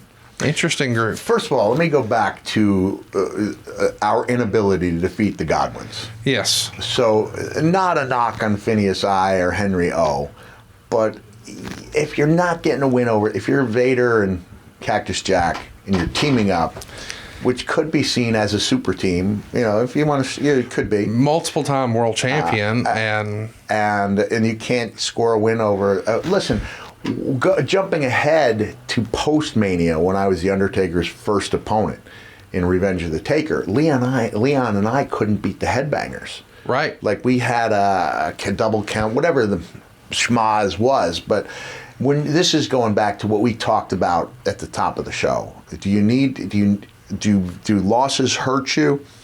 Not necessarily, but if you can't get wins ahead of your big matches, if you're heading into a main event with The Undertaker and you've just had a count out with the Headbangers, something's wrong. Something's wrong. Yeah. So you do get the message in a sense, like, okay, we couldn't beat the Godwins.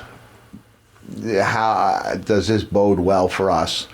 But at the point, Conrad, I was in so much pain that I wasn't looking much beyond Mania, because I wasn't sure how long I could go on.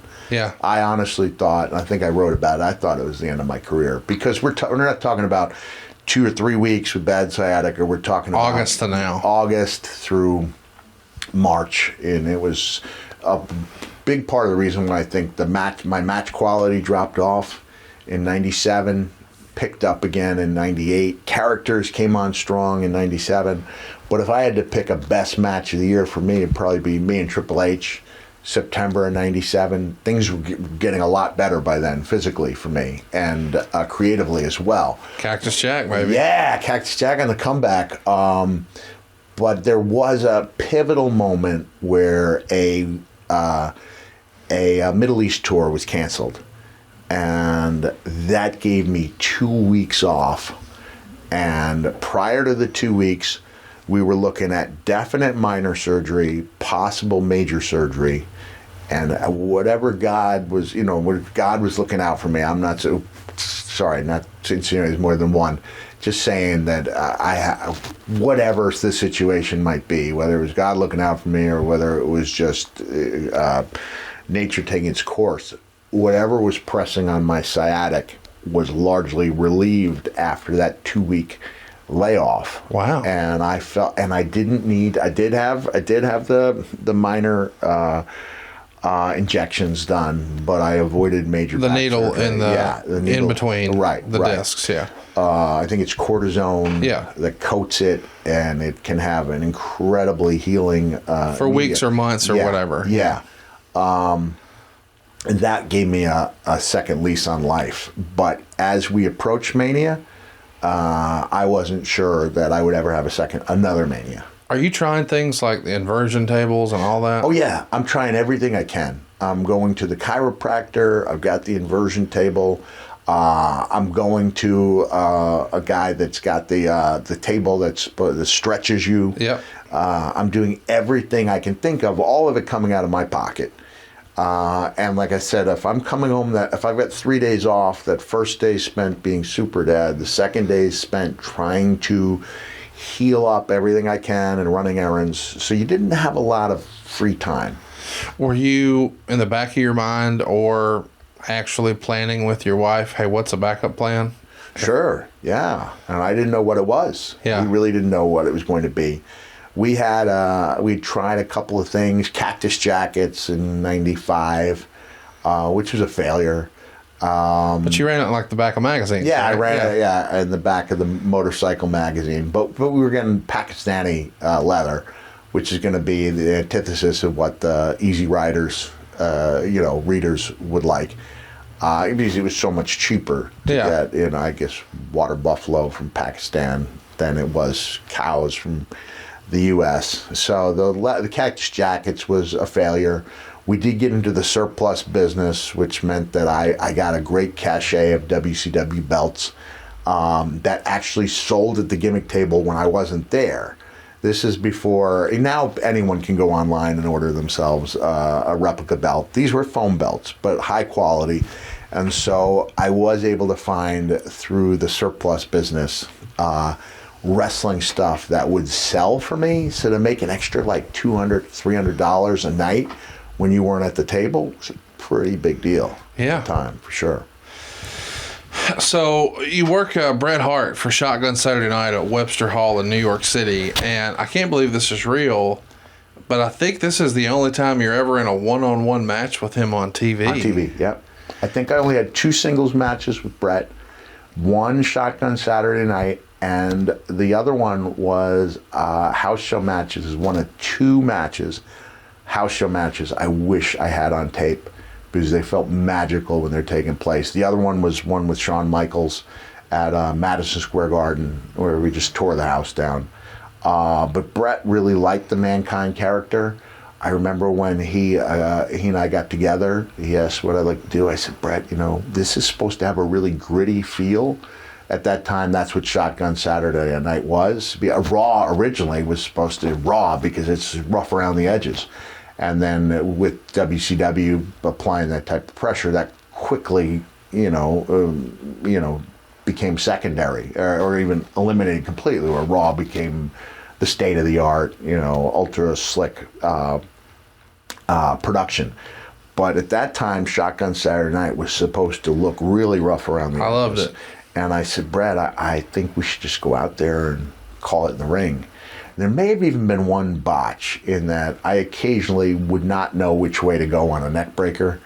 To this day, I don't know how guys and women know how, because there were a couple, that was like my botch. I did the same thing with Jerry Lawler at one of the King of the Ring tournaments. But I think so there was one mistake, and it wasn't what you'd say was an all-time classic, but it was really a good, solid match that I really enjoyed, and it really felt like we accomplished something special because not a word of it, not a move had been thought of beforehand. So it's hard to compare and contrast that with your Mind Games match with Shawn, because you guys did lay that one out. Yeah.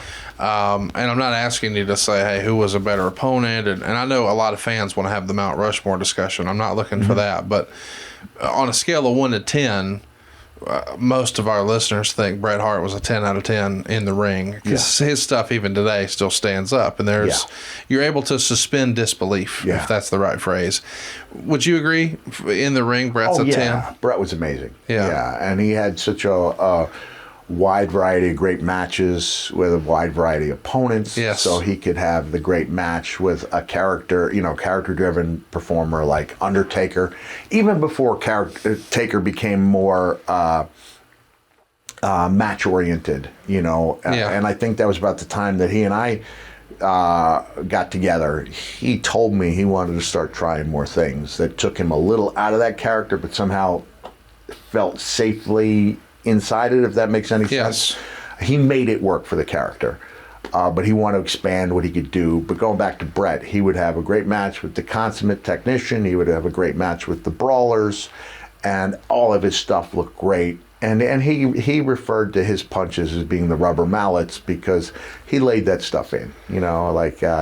He was a very believable worker who had great matches with everyone, and was the guy, the glue that held WWE together when they went a different direction from Hogan. Some tough times. Yeah, some tough times.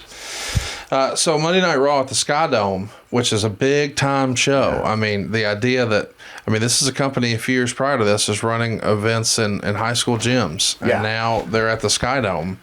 You're going to be teaming with Farouk in the main event to take on The Undertaker and Ahmed Johnson. It's a no-holds-barred match. Taker's going to get the win after Vader's interference backfires. And I guess it has to be said, you're not getting a lot of wins on TV here. We talked about the Godwins. It was a double countout. And now, not winning here either. Are you concerned that maybe Vince is losing confidence in you, or do you think this is a contract thing, or are you even in your head about that? You're just worried about, I got to stay healthy. I think staying healthy was my biggest concern. It was hard to look down the road when you're not sure how long a road you have. Even if I was losing in high-profile matches. Yes. And there's a catch-22. You're the guy who can lose, and if not keep your heat, keep your interest. That was, to me, interest was more important than heat, always was, and that's one of the arguments that I'll have with, the people who go look for the heat. I always wanted there to be interest, and I felt like the interest was there. But I realized that I hadn't scored a victory in a while. I realized, like I said, that when you can't beat the Godwins, that's not the formation of a super team. And keep in mind, Ahmed and Undertaker, that seems like an odd team. But at that time, Ahmed was over. Ahmed was over, and going back to when Barry Blaustein approached Mr. McMahon about doing this Beyond the Mat documentary, and Vince asked who he wanted to focus on. When Barry said me, and this is when I was part of WWE, Vince was really intrigued by that. And Barry said he saw me as being a superstar or future, a superstar all time. Talking about foundation of the company. And Vince told him Ahmed Marc Mero at that time. So we're talking 96 at that time. But now, several months later, Ahmed is still really deeply in that mix, and he's super over. He left the company because he wouldn't put Kurgan over, which seems ludicrous. You're talking about, I'm a guy who's losing almost every night. Yeah. On the road. I'm not piling up many TV victories, and I'm okay with that. And Ahmed left the company because he didn't want to put over Kurgan in Houston. Ahmed at the time too, it's hard for us to wrap our head around what it was maybe in hindsight, because I know that he doesn't go on to have this huge career, but he was getting huge reactions, a big power guy, And he wasn't necessarily a strong promo or phenomenal in the ring, but he did have a presence about him, and fans were reacting in a big way for him. So I see why they would go with him, but it doesn't feel like he really ever totally embraced wrestling culture, if that's even the right word, because I don't hear a lot of the folks who worked with him say, oh yeah, we rode together, I loved Ahmed. I don't know that he really knew enough about the business. Is that fair to say? I don't know, Conrad. I know he came out of Texas and worked some with whatever reincarnation World Class was, and caught a lot of attention as Tony Norris. I don't know why they went with Ahmed Johnson, but it was a cool name. Allegedly, Buck Johnson is what Bill Watts wanted. Buck Johnson, okay. Yeah, that got shot down. Okay. Ahmed instead. Ahmed Johnson. Remember, Farouk came out of the gate with Farouk with the blue helmet. Yeah. Came out, and Ahmed was on the shelf for a few months after that. I think it was a kidney. Yeah. Kick to the kidney. Not much you can do where, it's Mother Nature's going to, is going to put you on hold for a while. It's not something you gut your way through. Yeah. So that hurt. But I think at one time he teamed up at maybe it was named 97 with the Road Warriors. Yeah, and we're going to talk about WrestleMania 13, but that was even marketed locally as the co-main event. Yeah. Not Bret and Austin, but Road Warriors and Ahmed against the Nation was marketed locally as the co-main event. Yeah. That's pretty remarkable when you think about it. It really was, yeah, because Road Warriors, despite not being from Chicago, it's their spiritual home. Right, their spiritual home. Ahmed's big, and I remember that feeling like it was up there with the top couple matches on the card. So on Shotgun Saturday night, you're going to do a match at the Mirage nightclub taking on Davey Boy Smith. And at the time, he's one half of the tag team champions. Vader's going to help you get the win over him. And now the wheels are in motion for a WrestleMania match. You and Vader against Owen and Davey.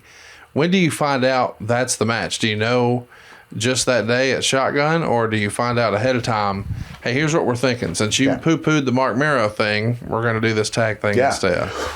Whenever I got the inkling that it was Davey and Owen, I was you knew that could be good. Yeah, I was greatly relieved. Loved those guys. I think I was under the ring when Bret and Owen and Davey had a great match for the European title. I was under the ring, and that's when the Hart Foundation, the faction, I'm talking about not Jim and Bret, not Jim Neidhart and Bret, but talking about Owen and Davey and Bret, the start of the Canadian form. Were they the Hart Foundation? Yes. Yes. And Bret came in and brought Davey and Owen together, and I'm underneath the ring, and Bret gets Owen to embrace Davey, and Owen mouths the words, "I love you."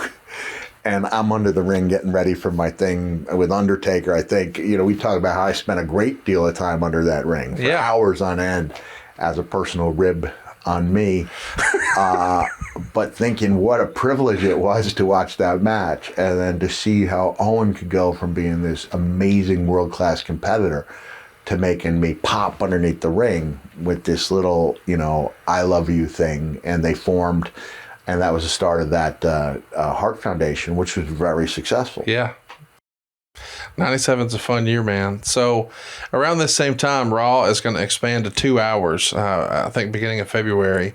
And they're trying to really make a go at WCW, who at this point is firmly in control of these Monday Night Wars. As a wrestling fan yourself, you had been in WCW, and it felt like when you were there, boy, this is going to be second fiddle to Vince forever. Mm-hmm. And now you're here and you see, well, the tables have churned. What do you attribute so much of the success? I mean, is it just Hogan, the NWO, or is it more of the WWF just wasn't hitting the mark like they could have been? Probably a combination of the two. I remember watching the show. It was tough to watch both shows because you're on the road, and you're on one of the shows at the same time. But the WCW show had a replay, a West Coast replay, so occasionally I could catch the shows. And the match that struck me was Luger and Booker. And I remember Luger and Booker had a really good match, and then Luger cut a promo. And I'm not saying it was an all-time, it wasn't like a Dusty-esque or Flair promo, but he just said, he said something. He said, and Booker T's gotten really good. It was a way of elevating Booker. Yes. Like I think that people started to see Booker in a different way, as if he could be part of the card. And I just remember thinking to myself, oh, they've got the hot hand. They've got the hot hand. That as much as I wanted to believe our show was better, it wasn't better. It was still kind of going by formula. You're still leaning pretty heavily on one-sided squash matches. WCW, for the time I was in there, they would have basically one good match on a 2-hour show. And the rest of it were squash matches. When Bill Watts came in, Bill had some great ideas, but he was a believer in the hard camera shot. He didn't want to see guys calling spots, and I understand that's an issue. But I don't think it's worth losing the aesthetics of, especially when we've gotten used to getting in there on the action. That's part of what makes wrestling is that we are coming right into your living room with the facial expressions and everything.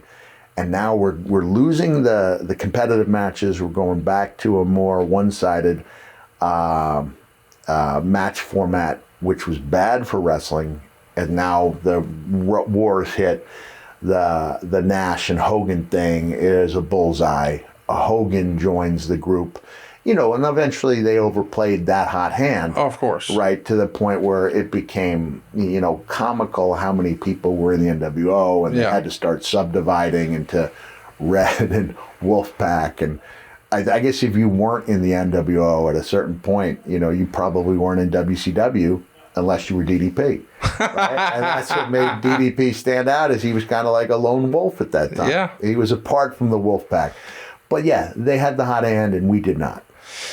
When we're talking about the success of WCW in that era, a lot of that success is in large part due to somebody who doesn't get the credit. That's Kevin Sullivan. Kevin Sullivan was one of the head bookers, maybe the head booker, depending on who you believe. But even Bischoff gives him his flowers and says nobody booked heat like Kevin Sullivan. Mm-hmm. And I've always found it interesting where seemingly everyone has worked everywhere. Kevin Sullivan never worked for WWE. And when I had a conversation with Kevin about that once, he said he met with Stephanie once, and she asked for a resume, and Kevin Sullivan didn't have a resume. And I understand that's not necessarily an indictment on Stephanie because she lives in a corporate world. So in a corporate world, everyone has a resume. But to ask Kevin Sullivan, what would I know you from? Well, the NWO, Goldberg, we did some things. Why do you think Kevin Sullivan never had a shot with WWE? I don't know. I remember talking to Kevin, maybe it was in 96 or 97. He wanted to be part of creative. He thought that we could do what we had done with the Slaughterhouse on a bigger scale. You saw my live show. And I talked glowingly about Sullivan. Yeah. At that point, what really kept the early 1989, 1990 Cactus Jack alive in WCW was the fact that Sullivan and Corny, they had a hand. They were the ones who did creative on the losers. That doesn't sound like a very important position, but what I mean by that is that Jim Herd left them alone to do what they wanted to do, and they came up with this great underneath angle of having me attack my partners. Yes. And it worked so well. Kevin came out from behind the announce booth, and we formed Sullivan's Slaughterhouse, and that's where, just recapping what we talked about in the past, this great little angle, which wasn't meant to be on top, but it was such a great character builder, and it made me, stand apart. Kevin would look over for the tag, and Kevin wrestled a very physical style, very believable brawling style. There wasn't a lot of Kevin getting together with opponents to go over the spots. It was basically, Kevin really roughing up these guys, not taking liberties, but you knew when you were in there it wasn't going to be a fun 5 minutes for those guys, right? The Tree of Woe, he was hitting you with everything he had. The punches, the kicks, were really solid in there. But he was a great creative guy, and he's brought out the best in these angles that went on to be, the home run angles for WCW. But even as a performer, as the Games Master, with Rick Steiner and Mike Rotundo, that's great stuff. Yeah. And then they later added Dr. Death, Steve Williams, But that was a great faction, and everything that Kevin did, I think, worked on a certain level because he was a believer in heat. And, from time to time, WCW would change its emphasis on heat and how much someone was allowed to get. Like when we were the slaughterhouse, Kevin had the whitest butcher smock. Right. Because there was not supposed to be any trace of blood. To the point where I think when Kevin was working with Norman the Lunatic, Kevin hit Mike Shaw with a painting. And the idea was the painting had red paint on it. So you were able to get some semblance of color. Yes. As silly as it was, there was, not a drop of blood allowed. I'm not saying that was silly, but I'm saying the idea that you had to get, red paint involved. Right. To make something look like, enhanced physicality. That was the hand we were working with. They had a much freer hand. Maybe Bischoff's doing, probably. I just go and said definitely Bischoff had a big hand in making WCW more important in the Turner organization. And Kevin was a big part of that process. So you talked to him in 96, 97 about maybe trying to do some stuff with WWF? Vince responded to me. He said he'd be interested in having him in creative, not really interested at that point of having him in the ring. And it didn't come to fruition. Kevin caught back on with WCW, was one of the major power players. Yeah. And also, as my name applies to it, he was, said to have watched the Hell in a Cell match. Me and Undertaker in 98 turned to whoever else was in that room with him from the booking committee, said, "It's over, brother." "What's over?" "The Monday Night War. They just won it." That was how he felt. Like he could see that was going to be a watershed moment. Yeah. So the February pay-per-view is announced. It's going to be Vader taking on Bret Hart, taking on Steve Austin, taking on The Undertaker. Of course, this is Final Four from Chattanooga. Yeah. The idea being these are the last four guys in the Rumble, and there was some controversy involved. So on Superstars, while Vader and Bear are cutting a promo about the match, they're in the ring, and you come down the aisle asking why it can't be Final Five, and where is your title shot, Uncle Paul, which is pretty hilarious. Yeah. And then Lowell, Mass, of course, February 13th, it all changes. It's the now infamous Thursday, Raw Thursday. It's also the day where Rocky Maivia, who'd he ever beat, becomes the Intercontinental Champion for the very first time, and then Shawn loses his smile. And you're in the arena that night. And listen, Shawn is a different person. I think you even referred to him a couple of weeks ago as Bad Shawn. Good Shawn. Good Shawn. Yeah, so Bad Shawn here. A lot of people thought, that injury is bullshit. He just doesn't want to return the favor to Bret at WrestleMania. I'm not saying you necessarily felt that, but you're there in the building. Was the consensus from the locker room, I don't know that he's doing the right thing here? Just help me out with my dates here. Shawn loses his smile before or after that fatal four-way? So it's the Thursday before. So it was supposed to determine a number one contender and who's going to go on to WrestleMania to get the shot. Okay. But then that Thursday, Shawn forfeits the title. So now Final Four, which is in a few days, will determine who's the world champion. This is the one I wanted to turn into a Final Five. Yes. I remember when I saw Shawn losing his smile as being very emotional. Yes. This is just my recollection. Yes. That we weren't second guessing it, and I didn't second guess it until the Slammies. When I saw Shawn all but do a back handspring on that stage. That he and Bret got the a match of the year, and he said, "I beat you that one too." It was still unusual at that time because of kayfabe still being alive. Yeah, a little bit. Alive and well, maybe on resuscitation. But it was still unusual to me to see two people on the stage together collecting a Match of the Year award. Yes. Now we see it on Sports Center with Sasha. This is also the era, though, where Mankind and Vader show up in tuxedos and their masks. So... Kayfabe's alive. We're wearing masks. We're wearing masks. Leon was still wearing his mask at the Hall of Fame until the year before he passed away.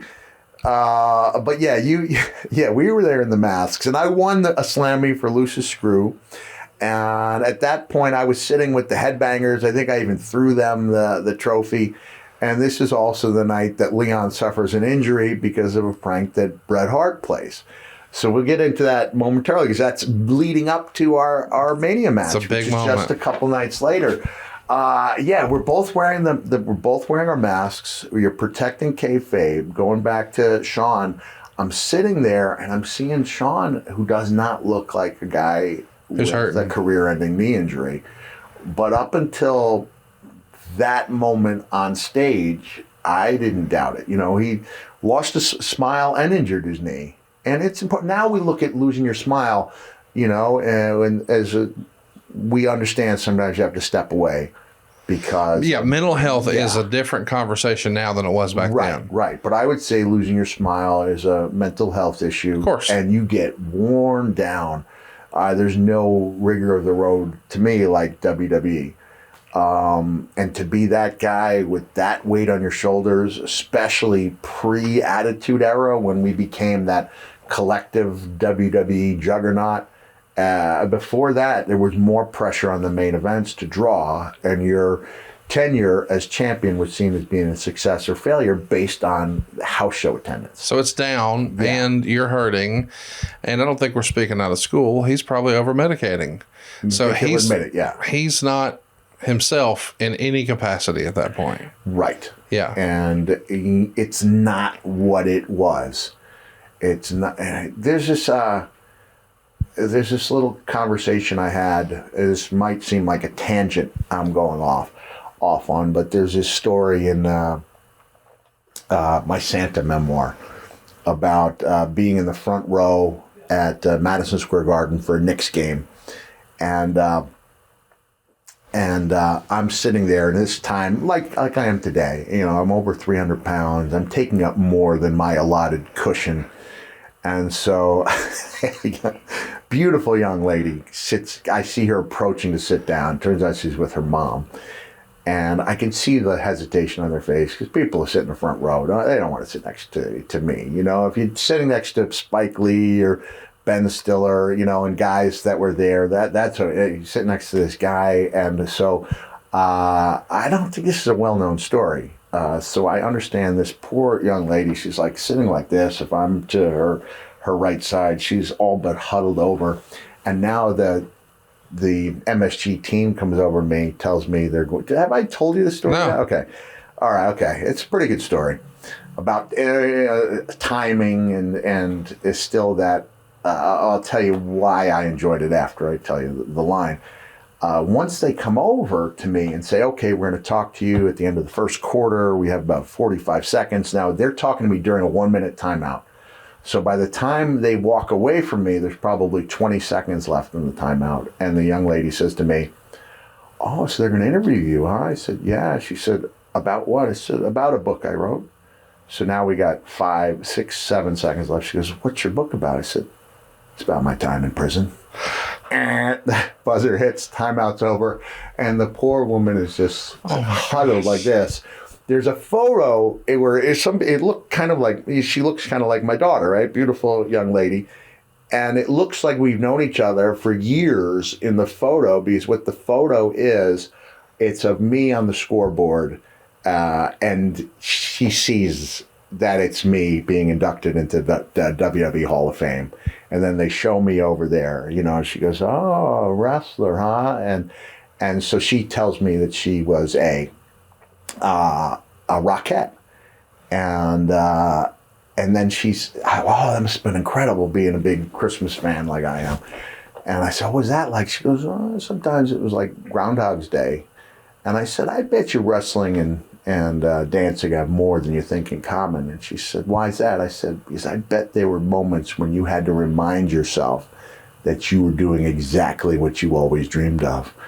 And she said, how did you know? I said, it's not that different from what we do. So as that applies to wrestling, there are those moments that you have to really remind yourself, this is exactly where I wanted to be. Yep. You wonder why you're not getting that same emotional boost from it. You know, we talk about being, you know, the pop, the need for the pop. Triple H refer to Chasing the Dragon, which is a drug reference, but it's the same idea of, we get it. Why can't I feel that way now? And maybe it's because it's become your job. And it's so hard to hit those emotional peaks so regularly, to do it in a business where you're away from your family for weeks. You know, even though it was 10 days on, 3 days off, sometimes you'd be away for weeks on end. WWE, before they got to that more, you know, humane schedule, guys would be on the road for 90 days at a time. Randy Orton remembers seeing his dad for like 7 days in a single year. Wow. That things were really tough, but nobody wanted to hop off that train because you didn't know how long it was going to ride for. So now we see what Shawn was going through. At that time, people would snicker about losing your smile. Yes. But man, you're talking about a guy in his prime no longer feeling what it was that he felt when he got into the business and needing to step away. You know, knee injury and the smile issue. The smile issue being probably a lot more prominent than the knee. Yeah, for sure. Wrestling fans, it's time to win with ZYN. Get to WrestlingPrizes.com to register for your chance to win one of 4 once-in-a-lifetime digital Q&A sessions with wrestling legends Ric Flair, Eric Bischoff, Jim Ross, or Mick Foley. Winners also get an autographed replica championship belt and a prize pack from ZYN, America's #1 nicotine pouch. Register once per day, now through July 15th. WrestlingPrizes.com. No purchase necessary to enter or win. Open to U.S. residents 21 and over. Void where prohibited. For official rules, visit WrestlingPrizes.com. Warning, this product contains nicotine. Nicotine is an addictive chemical. Psst. Who's going to take care of your family if something happens to you? What would they do without your income? If you don't have a plan, you need to go to GoliathLife.com. Get a quick quote for more than 20 carriers. You don't even have to leave the house. If you need a medical exam, they'll send somebody to your house or office. You're in total control. You pick the rates, you pick the payments, you pick the terms. You're in total control, but it gives you and your family peace of mind. What if something happens to your income? Hurry to GoliathLife.com. So you're not actually on the Final Four pay-per-view, but your tag team partner Vader winds up having a hell of a performance, but most famously gets a nasty cut. Yeah. That makes the cover of Raw magazine, and man, it has everybody talking. What did you think of the match? As a rule of thumb, I've heard guys say that, you know, 4-ways can be a cluster, but that was about as good as one could be. Really good, and it was Leon. Man, you would just think if Vince is now, whether I don't know, is Vince calling that match? Whether he's calling it or whether he's watching backstage, and I think he would have been calling it. You're completely captured in that 13-inch monitor. You're calling what you see on the monitor, right, not what you see in the ring. And that's what makes, jumping ahead, that's what makes being an announcer so difficult with Vince being in your ear, because you're trying to live in that 13-inch fantasy world and bring that alive for the viewers, and that's difficult to do when somebody's in your ear. But regardless of whether Vince was watching on the monitor, ringside, or backstage, you would think he would see, all right, this guy's money. That was a great performance. I was there. I was there with my wife and my 2 older children, because it was in Chattanooga, which was only 2 hours from Atlanta, where I was living at the time. We drove there. I think I was expected to be there, even though I wasn't on the card. It's the China debut, too. The China debut. She shook Marlena like a rag doll. Yes. And that was the first night I met China. And my wife was so complimentary of Joni. And Joni was like soaking it up because she didn't know, She, really? Do you really think so? My wife's telling her how impressive it was. And thus began, for me, a great friendship with Joni, seeing her backstage after that big debut. I think, was it Triple H and Too Cold Scorpio that night? Or Well, Goldust was out there. Okay. Oh, yeah. Okay. Yes. Okay. Yeah. All right. But, I'm sorry. I'm jumping around. But no, I do know okay. that I was in the audience. It was another indication that the Cactus Jack character wasn't as widely known. because now not only am I watching, but I'm watching it as a guy who's on TV every week, but I've got a baseball hat. And no mask. I've got no mask. My hair's all pulled up under my head. No one sees the unique Mankind hairstyle. And I'm pretty much able to watch that match as an unknown, because only the diehard Cactus Jack people are going to know. Again, we're sitting in a section. Yeah. You know, hat's pulled down. I'm watching with my kids, and Leon puts on, a great performance. For sure. The Steve Austin character is catching, has caught fire. It's really something. But even though, we're coming to a head with Bret and Steve just a month before Mania, to me, Leon steals the show that night. And what's crazy is he doesn't have major plans at Mania. Taker's going to become the man at Mania, and Austin and Bret are going to steal the show. And Vader, well, you're off to do tag stuff now. It feels weird. But the next night on Raw in Nashville, Sid winds up beating Bret Hart to win the title. So the plans are in motion now. It's going to be Sid and Taker headlining WrestleMania. Austin and Bret are going to be underneath. I think in hindsight, everyone remembers the Austin-Bret match more, but the Mania show is all about the world title. It's got to go on last. And even if it wasn't the original plan, not a bad deal to celebrate The Undertaker and all his time there, right? So you're on the European tour right after this, working with Davey, Bret, Sid, Ahmed, and Rocky. Any memories of that tour or the matches? That doesn't involve me and Al Snow and... is this the exposure situation? This would be the red light district.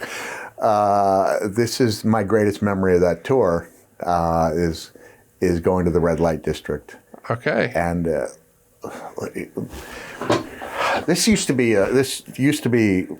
a story in my show. Okay. Before I went in a more PG direction, because it's not a PG story with the way I used to tell it. I'll give you the nuts and bolts of it.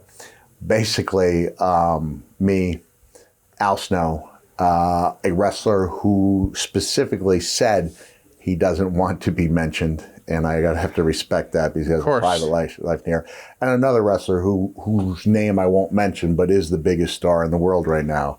Copy that. Go down to the red light district just to investigate, right? See what it's about. See what it's about. Heard all about it. It's just this crazy situation where women are in windows, like literally window shopping. Like you're shopping. Yeah. Like you're window shopping.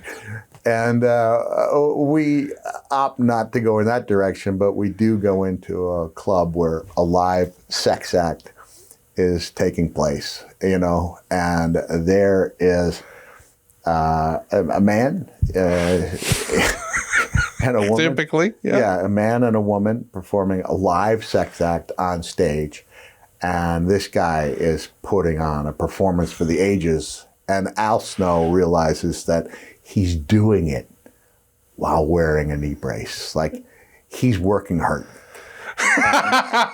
And that resonates with all of us. Oh my God, he's working hurt, So in the telling of the story, this is where I say that I'm the guy who recognizes the knee brace and he's working hurt.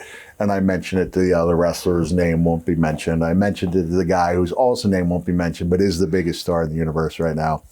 And we all look at the knee brace because how could you not when I'm specifically, calling your attention to it. And then in my telling of the story, I mentioned to Al, and Al refused to take his eyes off that man. This is back when it was fun to rib each other. Sure. And in truth, it was Al who pointed it out to me. But what we did see was that when the act was over, right? The big finish. There was a big finish, right? A high spot, you might say. Yeah, the high spot, big finish. Then this guy just limps so nobly over to the far corner of the venue. And we know for a fact, Godfather reminded us, limping, it ain't easy. That's right. He goes over to the far corner. He sits down and he puts his arm around his real love, who was a dude. And so not only is he working hurt, but this guy has a commitment to his craft. He's working with someone other than the desired gender. Sure. Right? And he shows us what it's like to work under duress. and put on a performance for the ages.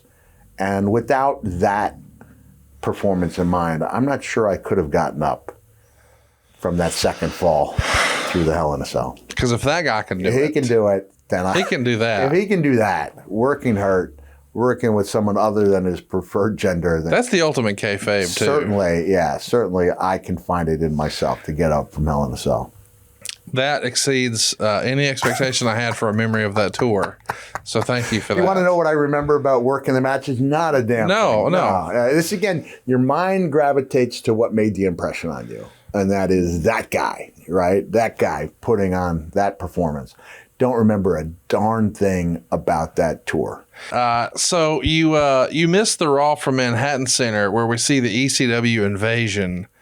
Is that, I mean, do you wish you could have been a part of that? I mean, it was a pretty historic show. I don't know what you would have really done with it, but to see Sabu jump off the letters and Taz is there and the BWO is parodying the NWO on Monday Night Raw, and who would have thought at that point you would see the Blue Meanie in a WWE ring or the Eliminators or the Dudleys, and it just felt like something that in hindsight it would have been cool if you were there. Do you think Vince wanted to keep you separate because of that? I don't know why I wasn't there. Feels like something that would be right up your alley. Maybe he was doing me a favor because of the back issue. Now, remember, there'd been the tease of a ECW invasion in September of '96. At your Mind Game show. At my Mind Game show. Because I remember Gerald Briscoe, whether it was a work or not, he said, look, these guys are here. We don't know what they're here for. Expect anything. So now, not only do I have the biggest match of my life, but there is the potential for unscheduled run-in. I don't know who's working with who, but I do know they asked me to go out and cut up promo before that match so that I wouldn't be cheered. And I guess it was effective in that sense. The guys did not hit the ring during my match, but it was free for all. Yeah. But now when they go to a more solid relationship with the ECW invasion, I'm not part of it for reasons I'm not sure of. Just so you know, Bruce told me once that Briscoe did not know, so only Paul and Vince and Bruce knew. So when Briscoe's going out there to stop the physicality, Bruce says, "Hey, when you get down there, tell Paul Bockwinkel." And that's when he says Briscoe's whole demeanor changed. Like, why didn't you tell me? Because they wanted to keep it quiet. And less people who know, the better. Yeah, absolutely. Less people who know, the better. So Raw the week after is taped from Germany, and you're going to lose to Sid. And this is the infamous Raw that would lead to Vince freaking out about production. And apparently it leads to Vince Russo having a bigger hand in creative. Do you remember Vince not being happy with the look of the show? I don't. I'd heard that afterwards. I do know that when I worked with Sid, the next day we're getting ready to board a plane, whether it's within Germany or going home, I don't remember. And Steve Austin goes, "Hell, kid, great match with Sid last night." And hey, thanks, Steve. And then he jumped all over me. And it was the first time I remember Steve, not when I say browbeating me, in a fun way, but letting me know that he thought it was a stinker by, Cactus Jack or Mankind standards. With a big guy like Sid, I thought it was okay. I thought, okay enough to the point where it didn't strike me as a rib when Steve told me it was a great match. I didn't think it was a great match, but I thought it was respectable. You didn't think it was terrible, yeah. Then he jumped all over me, and that's why I was hesitant to embrace his fondness for the Yurple Mr. Sacco debut. What if he's just messing with you? I thought he was messing with me because I was ready for him because of that February 1997 reaction. So you reach out to Vince once you're back home, and you're coming off of a vacation, and you're saying, "Hey, my back's in terrible shape," and you're going to ask for some time off. Right. And that feels like maybe the last thing a wrestler ever wants to do, because there's always this concern of, obviously in this era, if you're not working, you're not going to get paid, or certainly not as much. But also, what if I lose my spot, brother? Do you have to work yourself up to that call, or is it just at this point, it's inevitable, it's unavoidable, let's just get it over with, Band-Aid technique? It was just so, man, I don't want to use agonizing as hyperbole. So hopefully I've built up enough stock. When I say agonizing, we believe it when you say it. Agonizing. I didn't care about I didn't care about anything but just relieving some of that pain. I do remember that little vacation. It was like a 3-day Valentine's Day vacation to Hershey, Pennsylvania. And I do know I went that 3 or 4 days without eating any chocolate. So that shows you I was pretty serious about trying to keep my weight down at the time. Come back, and I remember asking Vince, and he, like, you can hear him thumbing through papers. He goes, it looks like we have 1 day off right here. And I go, 1 day? And then I hear him go, oh! And he tells me he's going to try to arrange for, a handful of days off. You took a week off. Yeah. And then you're back working with Goldust. You're going to put Goldust over at all the house shows. Yeah. Which I'm good with. Yeah. They're house shows. I believe, you send people home from the house shows happy. I have no issue because Goldust was a great character. Yeah. And at that time, he's a lot of stock there too. He's becoming babyface. Yep. At that time. So Goldust was a great character. I have no qualms about putting Goldust over. We'd been partners largely non-televised in house shows, but we've got chemistry. The characters work well together. I have no issue with that. So Worcester, March 10th is the debut of the new Raw is War set. What'd you think of the rebranding? I mean, Nitro seemingly had been way ahead for a while, and now you're getting a new look and feel. Long overdue, huh? I like it. It's a little bit, I think you could say it's a precursor of the Attitude Era. For sure. We're definitely trying to have some more attitude on our show. I always look at the dawn of the Attitude Era as being that group meeting we had where Vince says and I wish I could pinpoint the exact month, but it's 97. And he realizes that some of the characters of the past, the more one-dimensional characters, are not going to work for us. And at that point, I think the Mankind character had been greatly aided by that interview I did with Jim Ross. Yep. That finally turned Mr. McMahon into a fan. But now going back to February, Raw is War is a precursor of the Attitude Era. So you and Vader team up in the main event to take on and actually beat Taker and Sid after Sid powerbombs Taker. To set up their main event. Yeah, right? Of course, yeah. Ken Shamrock's brought into the WWF at this time, too. That whole ECW Invasion episode is the first time we see him, but he becomes a more regular part. What did you think of Ken the first time you met him? Well, Ken was the world's most dangerous man at that point. Legit, right? So going back to Leon, what he brought to the table is Leon worked that really believable style. Yeah. Within a month or two, Ken's first debut was against the MMA guy from the Lion's Den. It was, yes, and it was less than awesome. Yeah, less than awesome, even with a lot of blood. Yeah. Which didn't seem to make sense. But by the time he works with Leon, they have a barn burner of a match that looks like it could be legit. Because at that Taker's Revenge show, right? Yeah, I think so. So what was great about Kenny is that he didn't have to become as good as he did. What are you going to do if he doesn't want to play by the rules we're playing by? He'll whip your ass. Yeah. Yeah, everybody knows that. And instead, he becomes a very good worker. Yep. I would say a great worker. He's so intense. He's in the zone. He's got the great credibility, which he then uses to help other people with their credit. So it looks like, hey, if you can hang with Shamrock, you've got to be able to, just in fans' minds, because of legitimacy he had, it kind of helped us all. And probably my greatest moment with Ken was the 3-way match with Dwayne. In, I guess that was 98. We're jumping ahead. But Ken was really a great hand. And I've got a tie that I used to wear and later went on to buy it for $1 off eBay, where it's, the guys who were seen as the big players in the Attitude Era. Yeah. And it's Undertaker, it's Triple H, it's Kane, it's me, it's Rock, it's Shamrock. Yeah. So he is that kind of a guy at that time. And if he did not choose to go back into the MMA world, there's no telling. No telling. But I think MMA is where his heart was.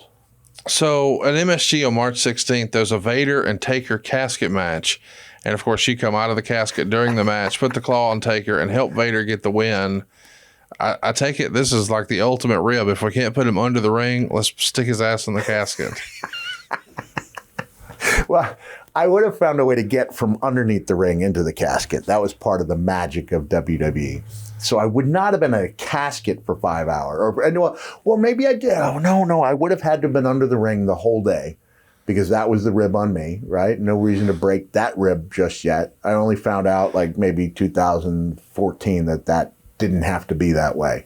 And that was where Did they give you like a little mattress pad down there? I believe there was a blue. So there's a blue mat that will go around the ring. Blue mat and something to pee in if you need it. And you have a monitor under there. And then all the little toys, kendo sticks and chairs and those type of things are under there. But it's the rib on me because I'm under there for 5 or 6 hours.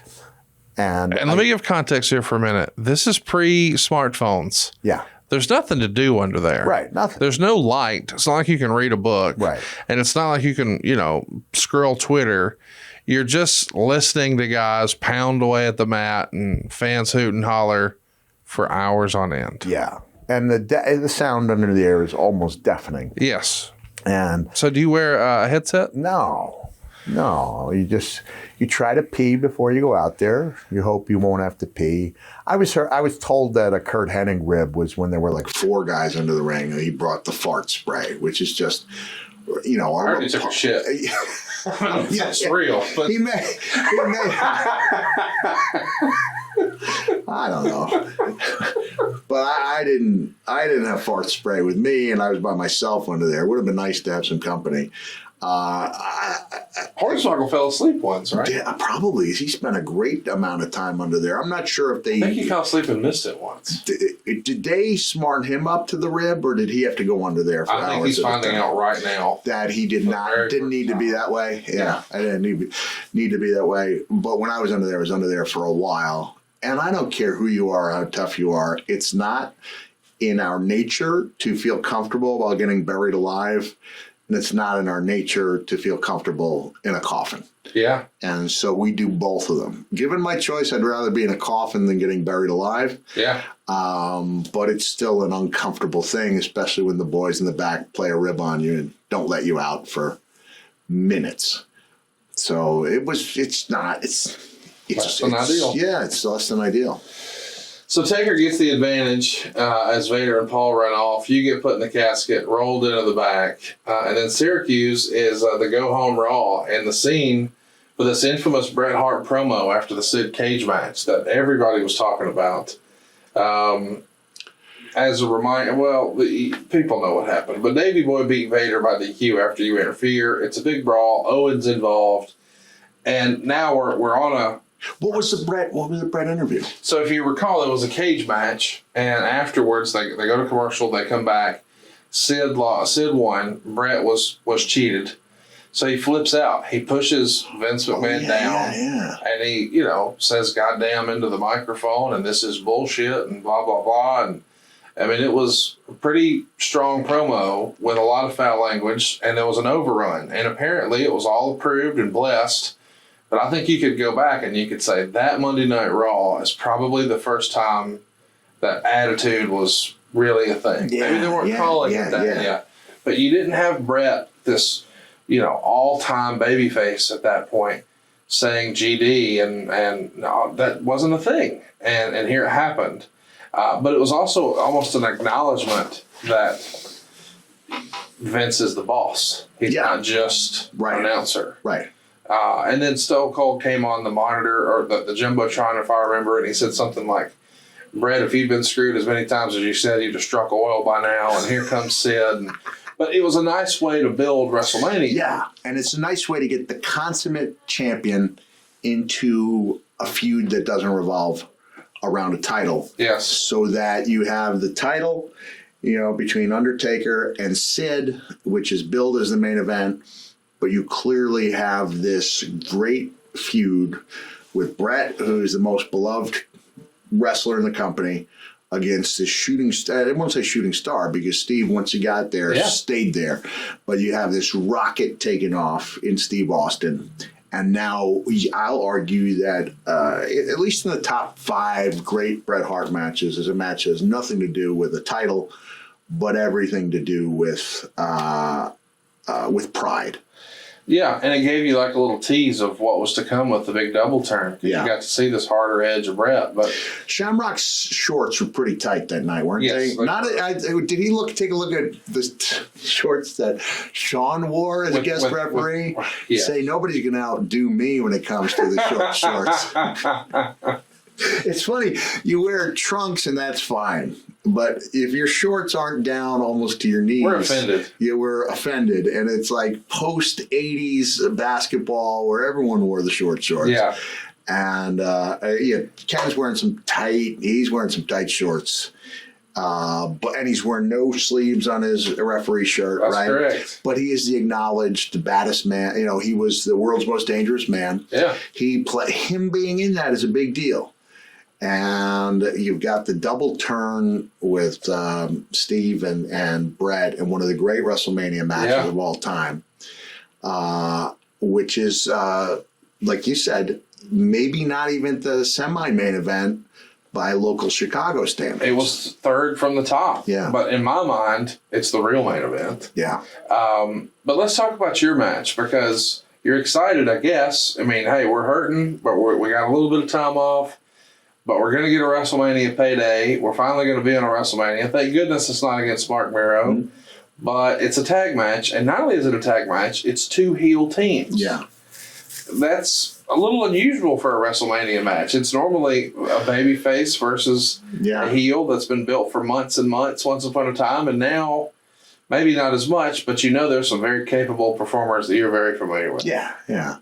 And like Davey's the guy I had the second match in my career with, right? Right. Against the British Bulldogs. So Davey's a legend, and Owen is one of the great workers of his generation who can turn it on. He can both make you laugh. Like I said, he'd do these rib matches just to get the boys to laugh sometimes. But he's all business where it counts. The night before was the big angle that shoots this thing up to the stars, which is Owen has worked it out with a plant carrying 12 pitchers of iced tea so that when Owen, I think Owen jumped on stage. Was this 97? Maybe he jumped on stage because he was the Slammy Award winner. Made the best out of that situation, really put the onus on everyone who followed up to make their Slammy important, became the 2-time Slammy winner. Carried it to the ring with him. And he said, Davey, you might have 2 titles, but I've got 2 Slammies. Woo, I'm a winner. Woo, And then he confronts Leon. Leon doesn't know that a guy's passing by with 12 pitchers of iced tea. Owen gives the guy a shove. Over go the 12 pitchers of iced tea. And Leon makes the worst possible choice, which is he tries to chase Owen because Leon doesn't know it's a rib. He tries to chase Owen. He's not going to catch Owen under any circumstance, but especially not when Owen tips a chair over in his path. Leon goes down like a ton of bricks. And at that point, your TV payoff was $25. You get $25 at that time for TV, unless you were in the dark match main event. Leon was in all these dark match main events and couldn't do them because he had tweaked his knee or hurt his knee. So now I'm stepping into dark match main events. I think with Undertaker. I'm revisiting Taker. I'm working almost every Monday night with Taker, and instead of getting $25, I'm getting more like $2,500. So Leon's loss was my gain for sure. I think Leon could have petitioned the company and said, I'm the scheduled main event. Shouldn't I be getting something out of it? But that was a rib that, I thought it was a good rib. And Leon was again so hurt. He was a sensitive big guy. I mean, so hurt his feelings and hurt his feelings that I knew about it and didn't tell him because you knew. we could have turned it around. It's like no one turns a rib around on Owen Hart, like you just don't venture there. So I thought it was a good rib. Leon did suffer an injury. I benefited and made about an extra 25 grand because of the rib, which I was grateful for. Really grateful. It's hard to, $25 a night. Yeah, and who were you to say no, because it had been done? So the enhancement talent was receiving more. I didn't know at the time, when we were getting $100 a night in '86 to be WWE enhancement. I didn't know we were making 4 times. What are the Bulldogs do those? Yeah, right. Yeah. So you wind up winning the loose screw award. Yeah. And you give a speech from Rocky. Do you get to keep the Slammy? I sure did, and I wish I hadn't auctioned it off when I did, which was maybe 15 years ago or 20 years ago, instead of now with the current climate. A Slammy would probably be going for about 5 to 10 times more than what I sold it for. Yeah, maybe I sold it for $1,000, Yeah. It'd probably be worth about 10 times that, I'd say. Probably. Yeah. I don't know what the going rate for a Slammy is. Is there a mystique to WrestleMania at this point? I mean, you've wrestled in stadiums, you've wrestled in explosions, at this point, there's almost nothing you haven't done, but WrestleMania is still WrestleMania. Yeah. Here you are, Chicago, or the suburbs of Chicago. It might not be the main event. It might not be exactly what you pick, but do you have any sort of mania jitters? I'm just trying to get through it at that point. I'm just trying to get through it. I'm just, I'm not swinging for the fences in this one because I just want to have a good match. And I looked through the match about 3 or 4 years ago, and it was a good match. Yeah. It wasn't a show stealer. It was a good, solid match. Especially plenty of time too, 16 minutes. Yeah, we had plenty of time. Especially when I'm injured, but even in generally speaking, I wasn't as good in tag matches as I thought as I was in singles because the pressure was off. The same reason why I was I'm not going to strike anybody as a good basketball player now, but the more people were on the court, the less effective I was, to the point where I was far better as a 1-on-1 player or a 2-on-2 player than I was a 5-on-5 player, because I was a guy who kind of retreat into a little hole in a way if there were other guys there to pick up the slack. And I think even subconsciously, I knew Leon, whether he'd been booked that way or not, was one of the great workers of his generation. It wasn't on you to make it wasn't on me to make the match. And, it was a drawback for me. And I went on to, be a part of some really good tag teams. But I never felt like I was as effective in that role. Talk to me about the match itself. Is this something that you and Vader and Davey and Owen would have worked out ahead of time? Y'all would have talked about that day? Probably a combination of both. It wouldn't have been something we drew up weeks in advance. It was basic, but it was good. Is there more agent influence on a WrestleMania? No, I don't think so. I think we were kind of left to our own devices on that. And that was kind of the way it was.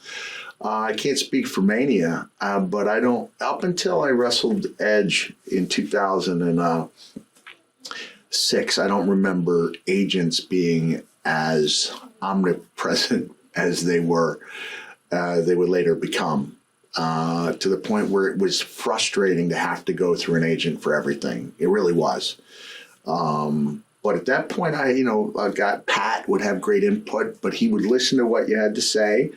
And you were largely creating it on your own with a little input from agents. When you're running through a match like this, do you know the finish before the day of, or does a referee come to you and say 16 minutes? We want these guys over. How was that? Yeah, that's probably. I'm not sure it'd be the referee telling you. It'd probably be your agent telling you, and then you work from there. I think it was a double count out. Not a real satisfying Mania. None of us, was looking at that. First of all, WrestleMania moment wasn't even in the lexicon at that time. Wasn't even a thought. You just wanted to have a good match and hope that was remembered when it came payoff time, and hope that the powers that be looked at your spot on the card favorably. You're fourth on the show on the actual pay-per-view there. You go 16 minutes and 8 seconds. It is a double count out. Bouncer would say Hart and Smith got a face pop and worked the matches as faces. This was a good match with a lame non-finish, which served to ask the question, what was the purpose of the match? Since neither team even teased the turn.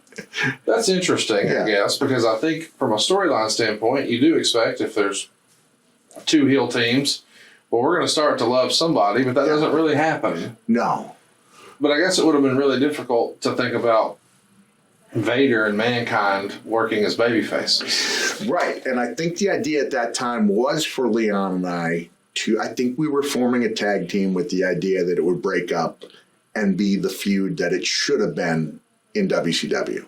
That was what was in my mind at the time, was that we were going to work singles together, which I was all for. Because you knew you could have a great match with them. And you probably thought, I can help make people believe in Vader again. I thought, yeah, I thought I could. I thought we could take what I thought was a big loss of potential in the ear angle, bring it alive, humanize it. I even had the idea, I think, at one point, not that it's a good idea, it just doesn't strike me as being particularly good now, but of having a pig's ear sent to my son in a package, like it was... Godfather style. Yeah. And that was going to set off something inside me and being outside the boundaries of decency to bring my family into this thing. So I go back to the match and I wonder the same thing. Did you guys wonder when you come through the curtain, what was the purpose? What were we trying? I mean, were you happy with? Well, I was happy. Again, you can't go on a trajectory. The stock market, even a good stock market, ebbs and flows. Of course. I wouldn't say any of us felt like we were a popcorn match, because you're really not supposed to have a popcorn match at Mania. On a 16-minute one. Yeah, exactly. But I felt like we did what it felt good. Yeah. I was happy. Again, I was really hurting, and I was happy to get out of there in one piece and just put something respectable up on the board. You think Vader, Owen, Davey, everybody was pretty happy with the match when it was over? That's the way you remember it? I think so. Right after you is the famous Austin Bret I Quit match with the double turn. You know, it's a weird thing to ask, but you set the stage earlier where you said, I knew if there was something big, I wanted to be in the crowd. Not saying you were in the crowd, but did you get a chance to watch on a monitor, or is it more about, I got to get this stuff off of me? No. I think, I know I was watching it live on the monitor. I don't think I wandered out, but this is a case where the monitor only sells out for either the matches that have potential to be really good or really bad. Yeah. And even in '97, when I say Mania wasn't then what it is now, you were still having a lot of people who would watch, much more so. And we understood that this thing had the potential to be great. And it was pretty obvious within 5 minutes that we were watching something special that night. WCW at the time is putting on tremendous cards. But boy, the main event, in a word, sucked. You know, it's going to be Hogan and Piper or something like that. The undercard, though, you're going to get to see Eddie Guerrero's and Chris Benoit's and Rey Mysterio's. But the rap on the WWF at the time was the undercard may not be awesome, but the main event, they're going to deliver.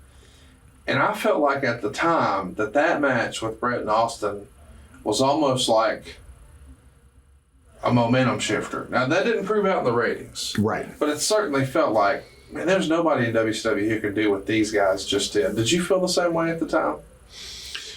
Yeah. I know I've asked a few people. I remember asking Rick Rubin, the producer, if he understood. Rick is still a big wrestling fan. Yeah. I remember asking him if he knew they had something special when Johnny Cash recorded Hurt. And Rick saw, he goes, not until the video. The video is almost indelibly linked that you can't even listen to Hurt without thinking of that incredible. I get the goosebumps, the head rush now just thinking about that video. One of the most emotional music videos ever done.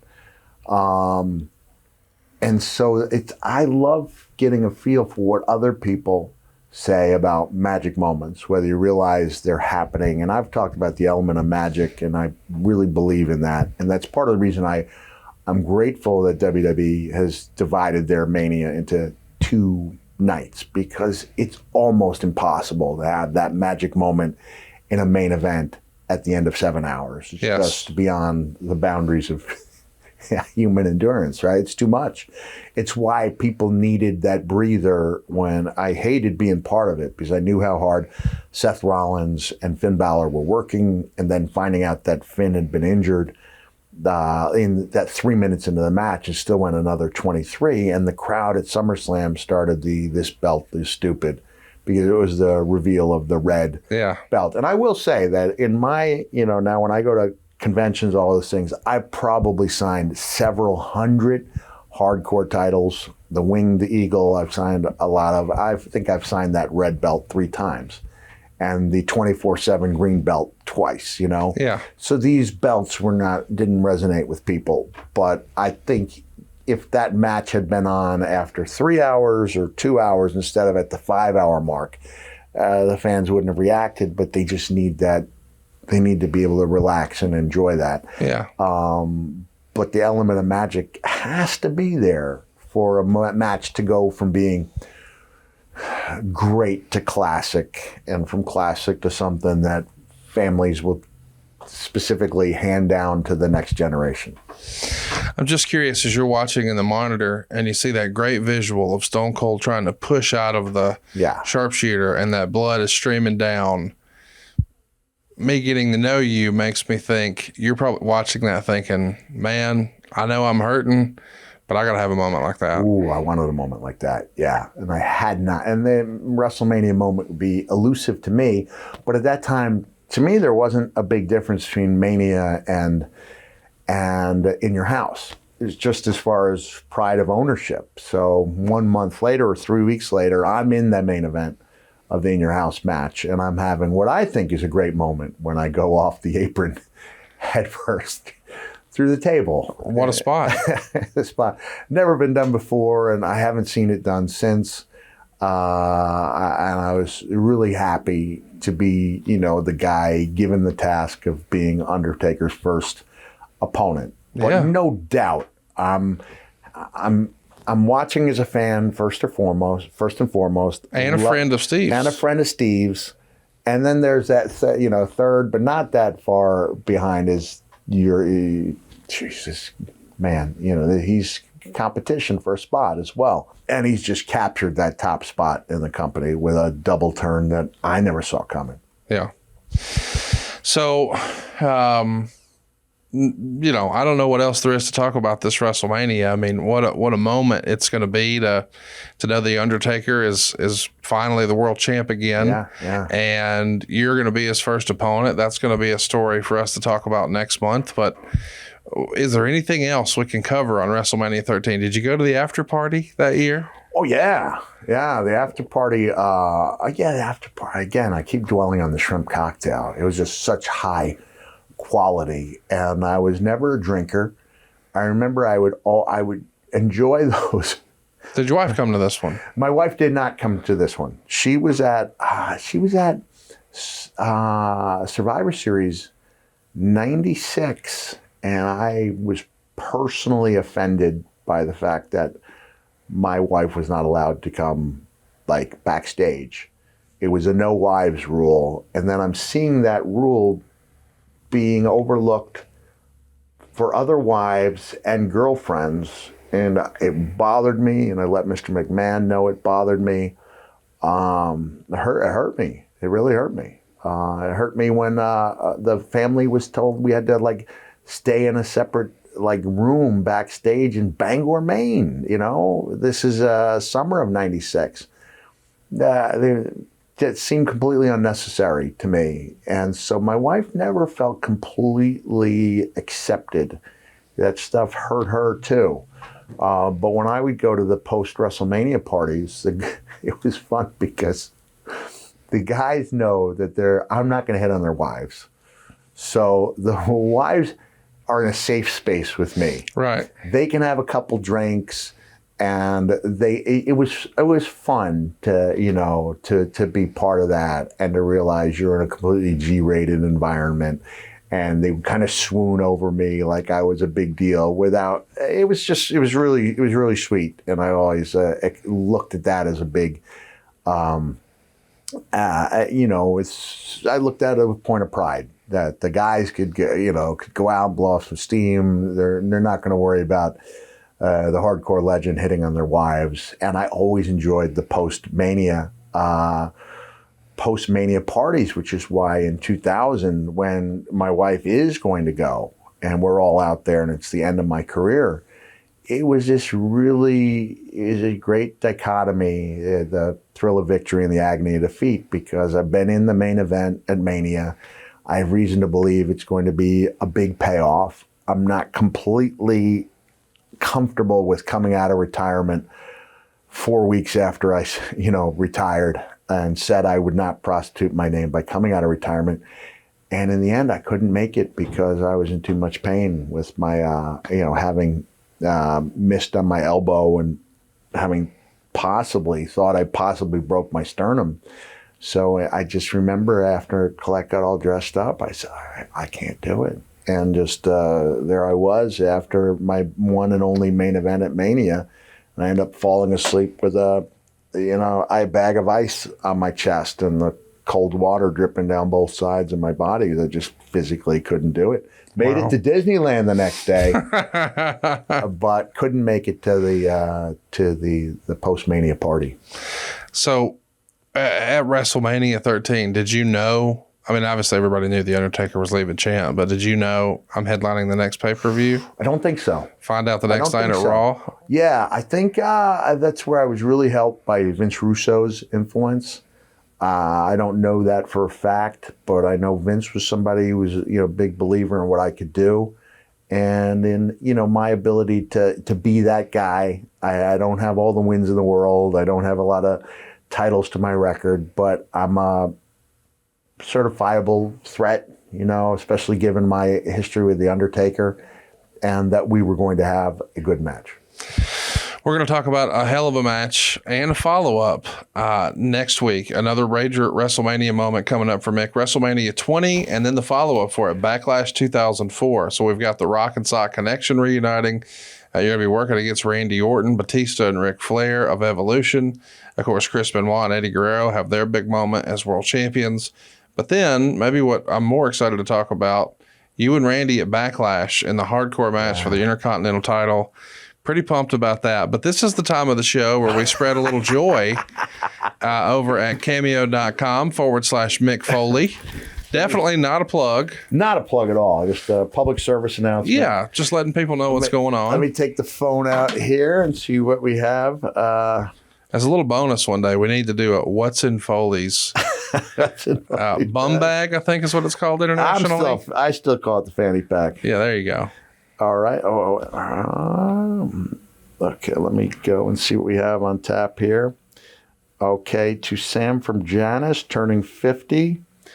Okay. All right, so we've got special memory from my brother's Big 5-0. He's a fan of you, Mankind, Cactus Jack, and wrestling. All right. I don't have the Mankind stuff with me, but I do have the dude stuff. He may not think he's a dude fan, but I'll turn him into one. Everybody's a dude fan, dude. All right, so let me see what we got here. Okay, this is for to Sam from his sister Janice. All right, Janice. Okay, so let me go. I'll go with the green screen and back. Okay, 3, 2, 1. Hello, Sam. This is the hardcore legend Mick Foley on the set of our hit podcast, Sweeping the Nation, the Toast from Coast to Coast, with my host with the most, Conrad Thompson. And I understand you have a 50th birthday you are celebrating on March 6th. This comes to you. Wait, maybe we should do this over. So, no, it's fine. Okay, all right. I understand you have a birthday you are celebrating, the Big 5-0, not just any birthday.